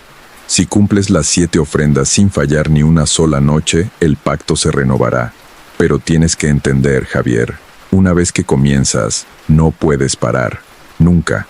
Tendrás que hacer ofrendas cada semana por el resto de tu vida. Si te vas, si abandonas la tierra, si dejas de cumplir, el guardián vendrá por ti sin importar dónde estés. Era una prisión, una cadena que me ataría a esta finca por el resto de mi vida. Pero ¿qué opción tenía? Regresé a la finca con los materiales necesarios. Pasé las horas de luz reconstruyendo el altar, recolocando cada piedra con manos temblorosas. Limpié el área, barriendo los escombros que había creado. Coloqué el cuchillo ceremonial de vuelta en su lugar, envuelto en cuero nuevo que había comprado en el pueblo. Al caer el sol, hice mi primera ofrenda. Puse las tortillas frescas sobre el altar. Acomodé las frutas en un círculo. Coloqué la carne cruda en el centro. Encendí velas alrededor del perímetro. Y luego, con el cuchillo ceremonial, me corté la palma de la mano izquierda. El dolor fue agudo pero no insoportable. Cerré el puño dejando que la sangre goteara sobre las piedras. La sangre caía con un sonido suave, casi como lluvia. Prometo mantener el pacto, dije en voz alta, mi voz quebrándose ligeramente. Prometo respetar al guardián. Prometo hacer las ofrendas según se requiere. Acepto la responsabilidad de mis acciones. Por un momento, no pasó nada. El bosque permanecía silencioso. Luego, gradualmente, sentí que la presión en el aire disminuía, como si algo se hubiera relajado, satisfecho. Las velas parpadearon aunque no había viento, y tuve la sensación inequívoca de que algo invisible estaba ahí, observando, aceptando mi ofrenda. Vendé mi mano y regresé a la casa. Esa noche dormí sin pesadillas por primera vez en días. Los siguientes 6 días fueron iguales. Cada atardecer, hacía mi camino al claro. Cada noche, presentaba la ofrenda y derramaba mi sangre. Cada vez, sentía esa presencia invisible aceptando lo que ofrecía. En el 7º día, algo diferente sucedió. Cuando llegué al claro, había alguien, o algo, esperándome.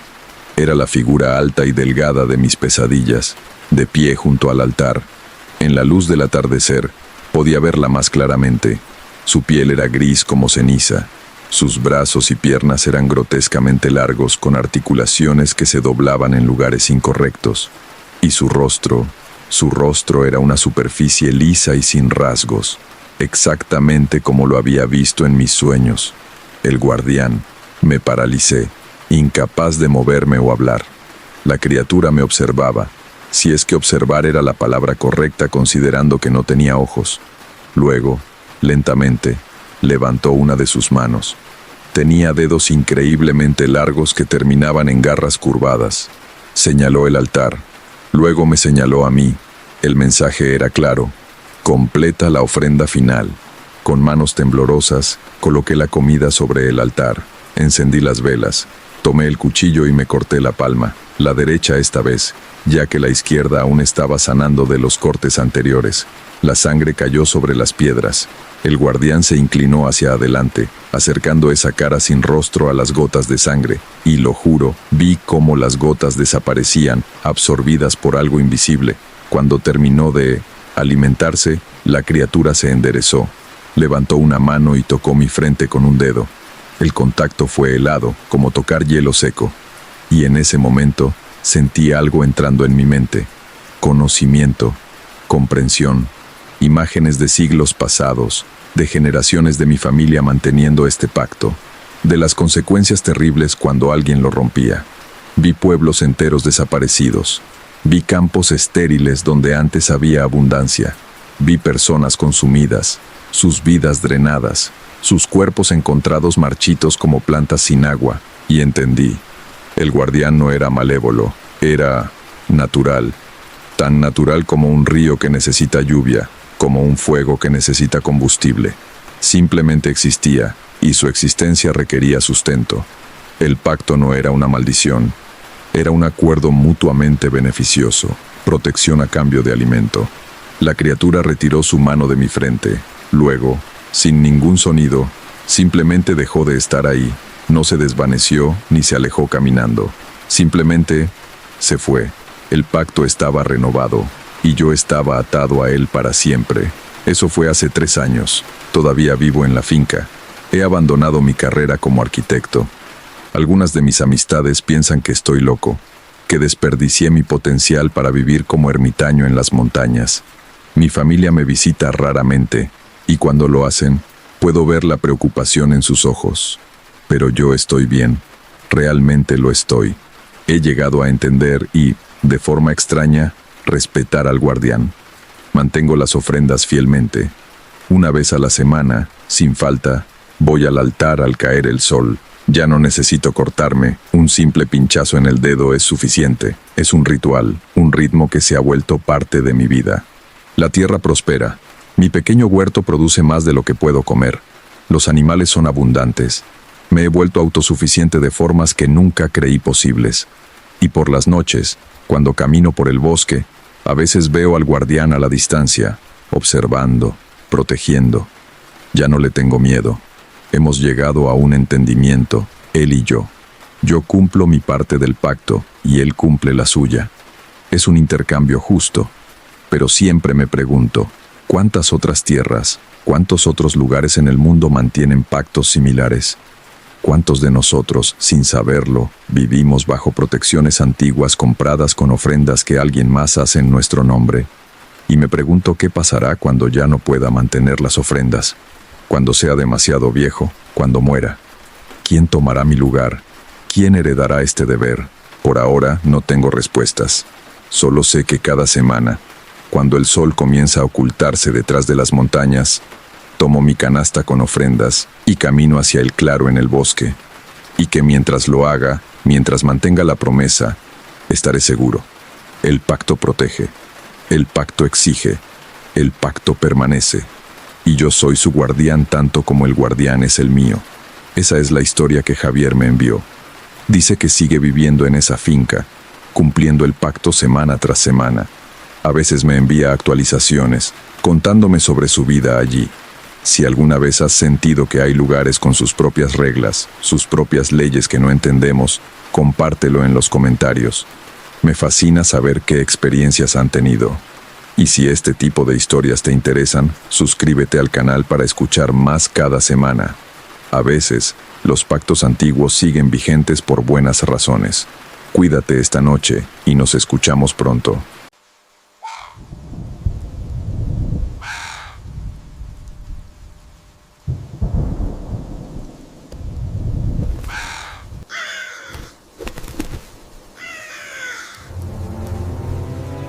Un seguidor del canal que trabaja en el sector salud me envió esta experiencia que vivió hace años.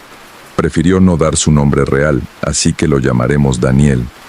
Si tú también has trabajado turnos nocturnos en hospitales, clínicas o asilos, probablemente sabes que esos lugares tienen una energía diferente cuando cae la noche. Si has visto o sentido cosas que no puedes explicar en tu trabajo, especialmente en lugares donde la muerte es frecuente, cuéntamelo en los comentarios. Estas historias siempre me parecen las más inquietantes porque vienen de gente que no cree en lo paranormal hasta que lo vive. Ahora, esto es lo que Daniel experimentó durante 3 meses trabajando como enfermero en el turno nocturno de un hospital infantil. Me gradué de enfermería con la convicción de ayudar a los niños.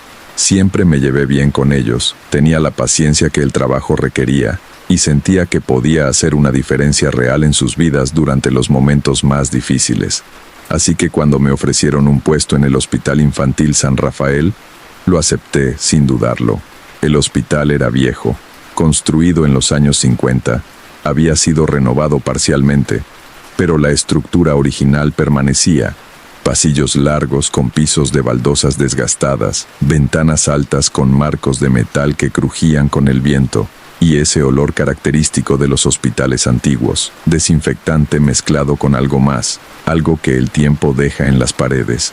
Me asignaron al turno de noche en el ala de pediatría, 11 de la noche a 7 de la mañana. No era mi primera opción, pero los turnos nocturnos pagaban mejor y necesitaba el dinero para pagar mis préstamos estudiantiles. Mi primera noche fue tranquila, demasiado tranquila. El ala tenía capacidad para 30 pacientes, pero solo había 12 niños internados esa noche.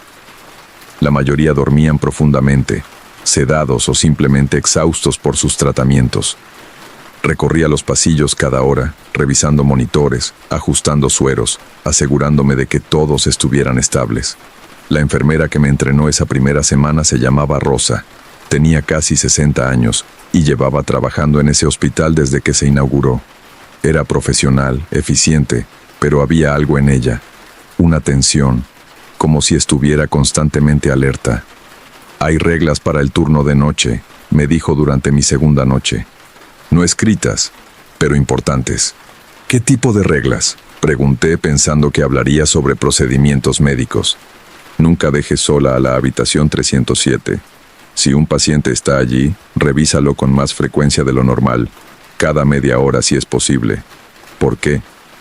Ella me miró con una expresión que no pude descifrar. Porque los niños en esa habitación tienen pesadillas. Todos, sin excepción. Y algunos no se despiertan de ellas. Pensé que estaba siendo supersticiosa. Rosa era de otra generación, cuando la gente creía más en esas cosas.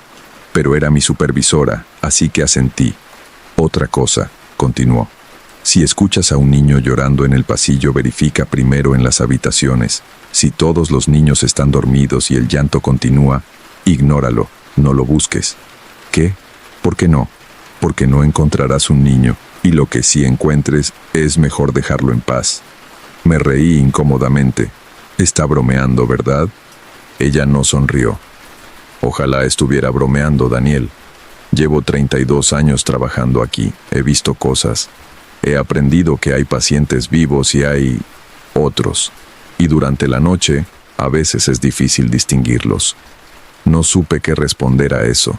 La tercera noche trabajé solo por primera vez. Rosa tenía el día libre. Estaba nervioso. No por sus advertencias extrañas, sino simplemente porque era mi primera noche sin supervisión directa. Todo fue bien hasta las 2 de la mañana.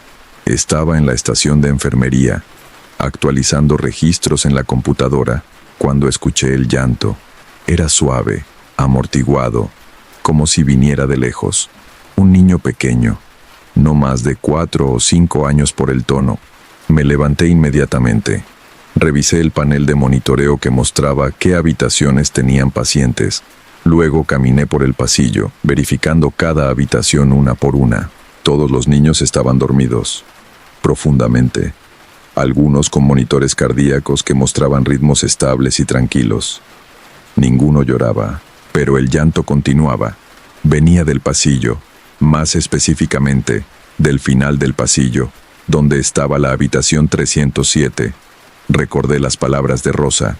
Si todos los niños están dormidos y el llanto continúa, ignóralo. Pero no podía hacer eso. Era enfermero. Si un niño lloraba, necesitaba ayuda. Era mi trabajo. Caminé hacia el final del pasillo. El llanto se hacía más claro, más desesperado. Como si alguien estuviera asustado, perdido, necesitado. La habitación 307 estaba vacía esa noche, sin pacientes asignados. La puerta estaba cerrada, pero no con llave. El llanto venía definitivamente de adentro. Puse mi mano en la manija. Estaba fría, más fría de lo que debería estar, pero la giré y abrí la puerta. La habitación estaba oscura excepto por la luz tenue que entraba desde el pasillo. Podía ver la cama vacía, el monitor apagado, la silla junto a la ventana donde normalmente se sentaban los padres. Y en esa silla había un niño. Era pequeño, tal vez 4 años. Vestía un pijama de hospital azul pálido. Su cabello era oscuro y despeinado. Estaba sentado con las piernas colgando, demasiado cortas para tocar el suelo, meciéndose suavemente hacia adelante y atrás. Y lloraba. Suave, pero constante. «Hey», dije suavemente, entrando a la habitación. «¿Estás bien? ¿Cómo llegaste aquí?» El niño no respondió. Siguió llorando, meciéndose. Me acerqué más. «¿Dónde están tus papás? ¿De qué habitación eres?» Cuando estuve a unos metros de distancia, el niño dejó de llorar abruptamente, y lentamente, muy lentamente, giró su cabeza para mirarme. No tenía ojos, no había cuencas vacías, no había cicatrices, simplemente no había ojos, solo piel lisa donde deberían haber estado, pero de alguna manera sabía que me estaba mirando. «Ayúdame», dijo con voz pequeña y quebrada. «Me duele, todo me duele. Ayúdame, por favor». Retrocedí sin pensar. Mi espalda chocó contra la puerta que se había cerrado detrás de mí. Busqué la manija a ciegas sin apartar la vista del niño. «Me duele mucho», repitió, y comenzó a llorar de nuevo. Pero esta vez, lágrimas salían de donde deberían estar sus ojos. Lágrimas negras que corrían por sus mejillas como petróleo. Encontré la manija, la giré, salí de la habitación tropezando y cerré la puerta de golpe. Mi corazón latía tan fuerte que podía escucharlo en mis oídos. Respiré profundo varias veces, tratando de calmarme, tratando de encontrar una explicación lógica. Tal vez era un paciente nuevo que nadie me había informado. Tal vez tenía alguna condición médica rara que afectaba sus ojos. Tal vez las lágrimas negras eran efecto de alguna medicación. Pero sabía que estaba mintiéndome a mí mismo.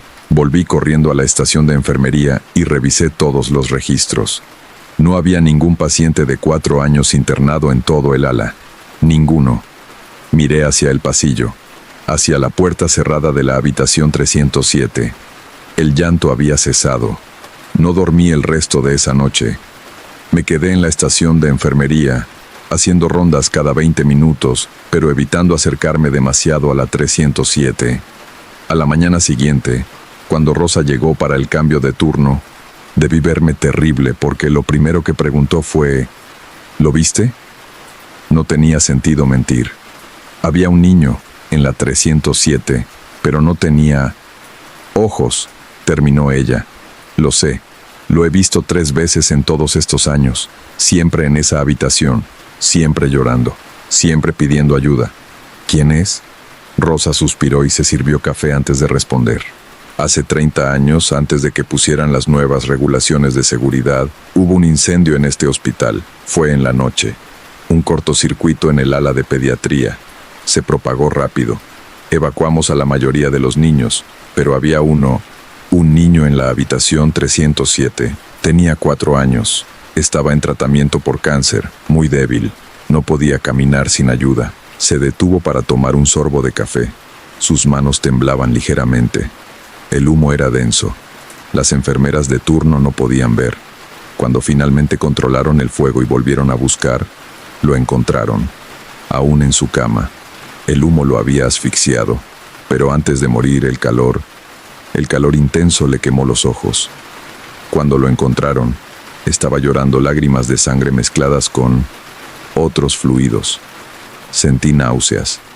Desde entonces, continuó Rosa, aparece. No todas las noches, tal vez una vez al mes, siempre en la 307, siempre llorando, siempre pidiendo ayuda que llegó demasiado tarde. ¿Por qué no cierran esa habitación? Lo intentaron. Durante 2 años estuvo cerrada, pero los niños en las habitaciones adyacentes tenían pesadillas. Todas las noches, pesadillas sobre fuego, sobre humo, sobre no poder respirar. Así que decidieron volver a usarla. Es más fácil tener la habitación abierta y aceptar que de vez en cuando él aparece. Quería renunciar, quería irme y nunca volver, pero necesitaba el trabajo. Y una parte de mí, la parte que había elegido esta profesión, sentía una obligación, incluso hacia los pacientes que ya no estaban vivos. Las noches siguientes fui más cuidadoso. Seguía todas las reglas de Rosa.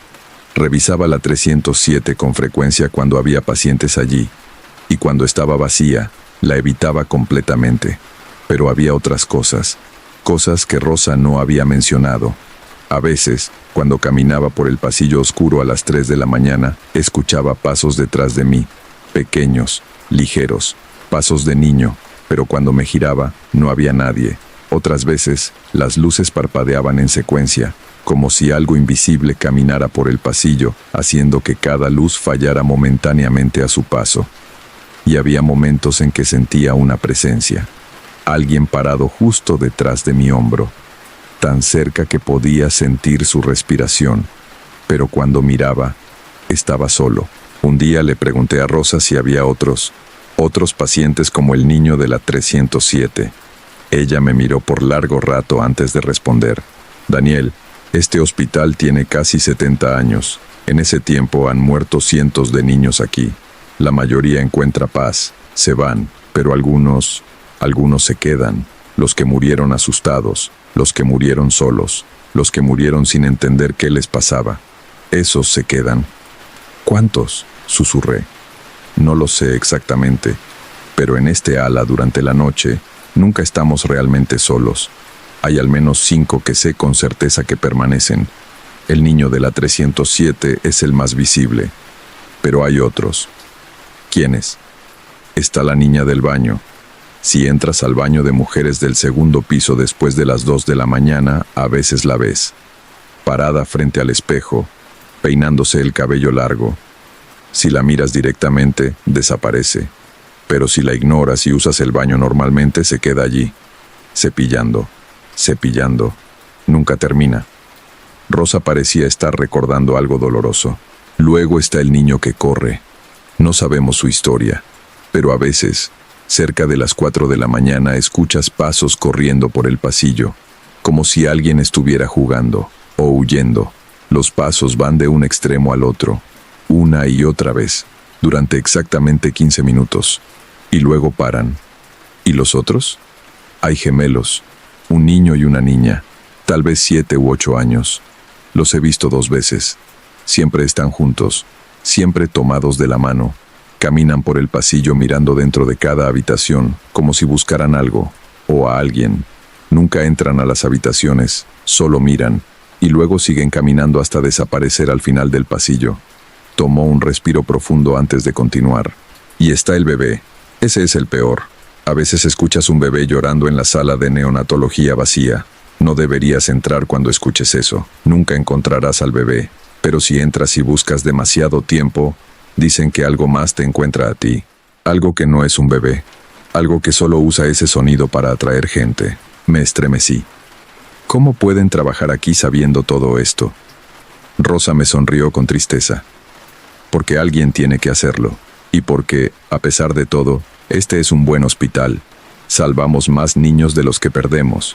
Y los que perdemos, bueno, tal vez merecen que alguien los recuerde. Que alguien reconozca que están aquí. Continué trabajando allí. No porque fuera valiente, sino porque necesitaba el dinero y porque, extrañamente, empecé a entender lo que Rosa quería decir. Los niños fantasmas no eran maliciosos, no intentaban hacernos daño. Simplemente estaban, atrapados en su último momento de confusión, dolor o miedo, repitiendo sus acciones una y otra vez porque no sabían cómo hacer otra cosa. Establecí una rutina. Cuando escuchaba al niño llorar en la 307, Entraba brevemente. No me acercaba demasiado. Solo decía, lo siento, ojalá hubiéramos llegado a tiempo. Pero no estás solo ahora. Estoy aquí. Todos estamos aquí. El llanto nunca cesaba. Pero parecía menos desesperado, más suave. Cuando escuchaba los pasos corriendo me paraba en el pasillo y dejaba que pasaran junto a mí. A veces susurraba, está bien, puedes descansar ahora. No tienes que seguir corriendo. Los pasos nunca se detenían, pero había noches en que duraban menos de 15 minutos. Una noche, alrededor de un mes después de empezar, vi a los gemelos. Estaba revisando la habitación 315 cuando los vi pasar por el pasillo, tomados de la mano, caminando lentamente, mirando dentro de cada habitación. Salí al pasillo. «Hola», dije suavemente. Se detuvieron. Giraron sus cabezas para mirarme. Sus ojos eran grandes y tristes. «¿A quién buscan?», pregunté. La niña abrió su boca como para hablar, pero no salió sonido. Solo movió sus labios formando una palabra que pude leer, mamá. Mi corazón se rompió un poco. «Lo siento», dije. «No sé dónde está su mamá, pero ella los ama. Estoy seguro de eso. Y está bien que descansen. Está bien que paren de buscar». Me miraron por un largo momento. Y luego, por primera vez según Rosa, hicieron algo diferente. La niña levantó su mano libre y me saludó con un pequeño gesto. Un adiós. Y desaparecieron. No se desvanecieron gradualmente. Simplemente dejaron de estar allí, como si nunca hubieran existido. Rosa estaba emocionada cuando le conté. «Nunca habían hecho eso», dijo con lágrimas en los ojos. «En 10 años que llevo viéndolos, nunca cambiaron su patrón. Tal vez finalmente pudieron irse. Pero no todo fue positivo. Hubo una noche, cerca de mi tercer mes en el trabajo, cuando todo salió mal. Teníamos un paciente nuevo en la 307, un niño de 6 años con neumonía severa. Estaba estable pero necesitaba monitoreo constante. Revisé la habitación cada media hora como Rosa me había enseñado.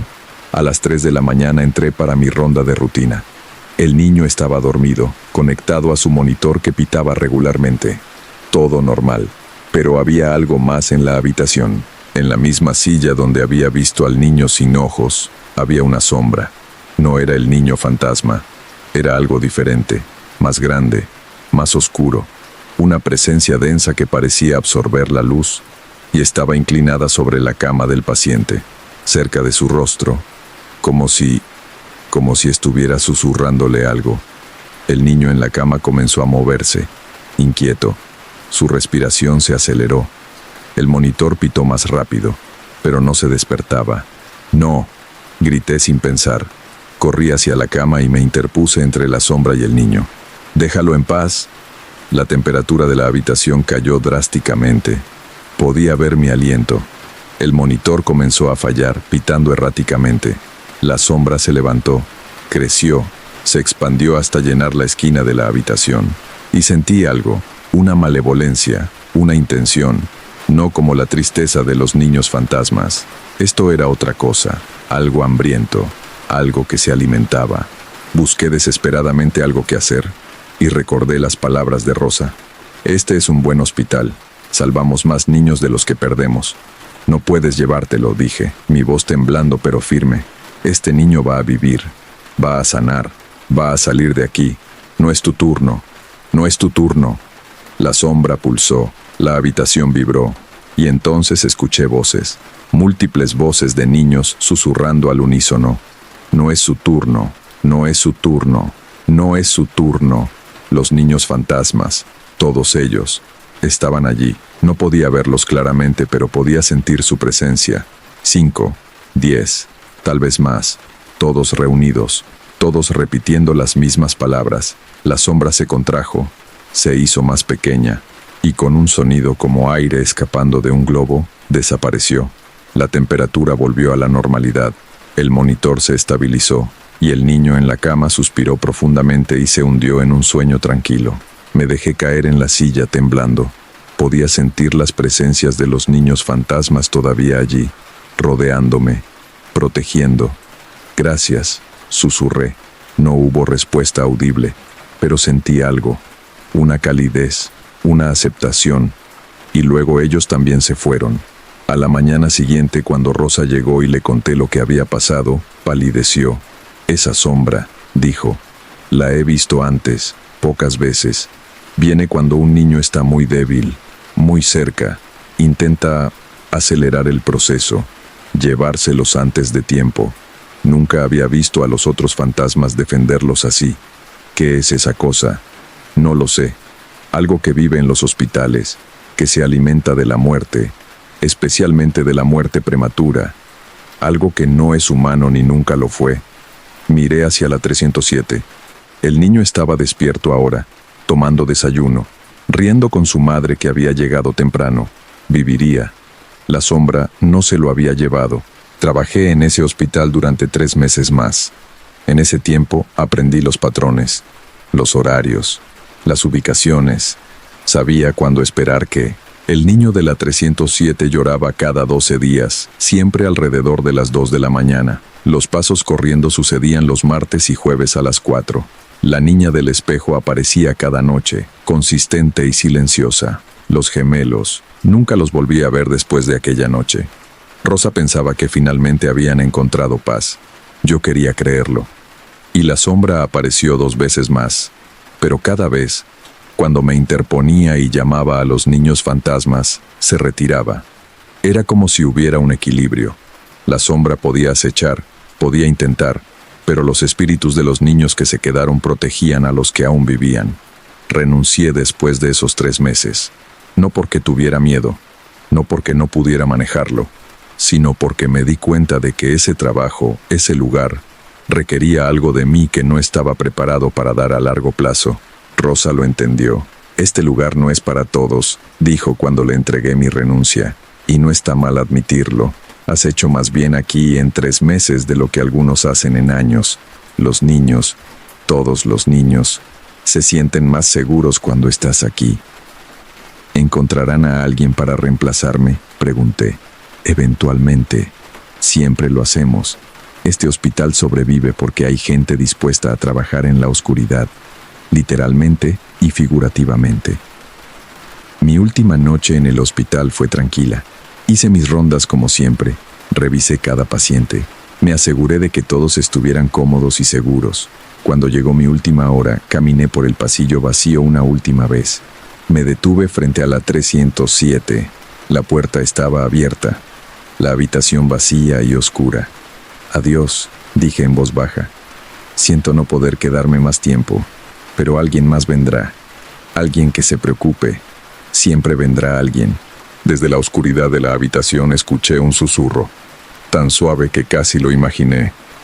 Gracias. No era la voz del niño sin ojos, era algo más, una colección de voces. Todos los niños que se quedaron, todos juntos. De nada, respondí, y me fui. Han pasado 5 años desde entonces. Trabajo en otro hospital ahora. Turno diurno, ala de adultos. Es más fácil, menos complicado, sin fantasmas que yo sepa, pero a veces, cuando trabajo tarde y los pasillos están vacíos y silenciosos, escucho pasos pequeños, pasos de niño, y siento una presencia familiar, como si algo me hubiera seguido, como si los niños fantasmas del Hospital San Rafael no hubieran terminado conmigo. No me asusta. En cierto modo, es reconfortante saber que están ahí, que siguen protegiendo, que el equilibrio continúa. Y cada 17 de noviembre, el aniversario de aquel incendio hace 30 años, enciendo una vela. La dejo arder toda la noche y digo una oración por el niño de la habitación 307, por los gemelos que buscaban a su madre, por la niña del espejo, por todos los niños que se quedaron cuando debieron irse, porque alguien debe recordarlos, alguien debe reconocer que existieron, que importaron y que en su propia manera extraña y trágica todavía importan. Esa fue la experiencia que Daniel compartió conmigo. Me dice que todavía siente la presencia de esos niños fantasmas ocasionalmente, como si mantuvieran una conexión con él. Si has trabajado en hospitales, asilos, morgues o cualquier lugar donde la muerte es frecuente y has experimentado cosas que no puedes explicar, Me encantaría leer tu historia en los comentarios. A veces los lugares donde termina la vida se convierten en lugares donde algunos no pueden partir. Cuídate mucho y recuerda que no todos los que permanecen buscan hacernos daño. Algunos solo necesitan ser recordados. Nos vemos en la siguiente historia.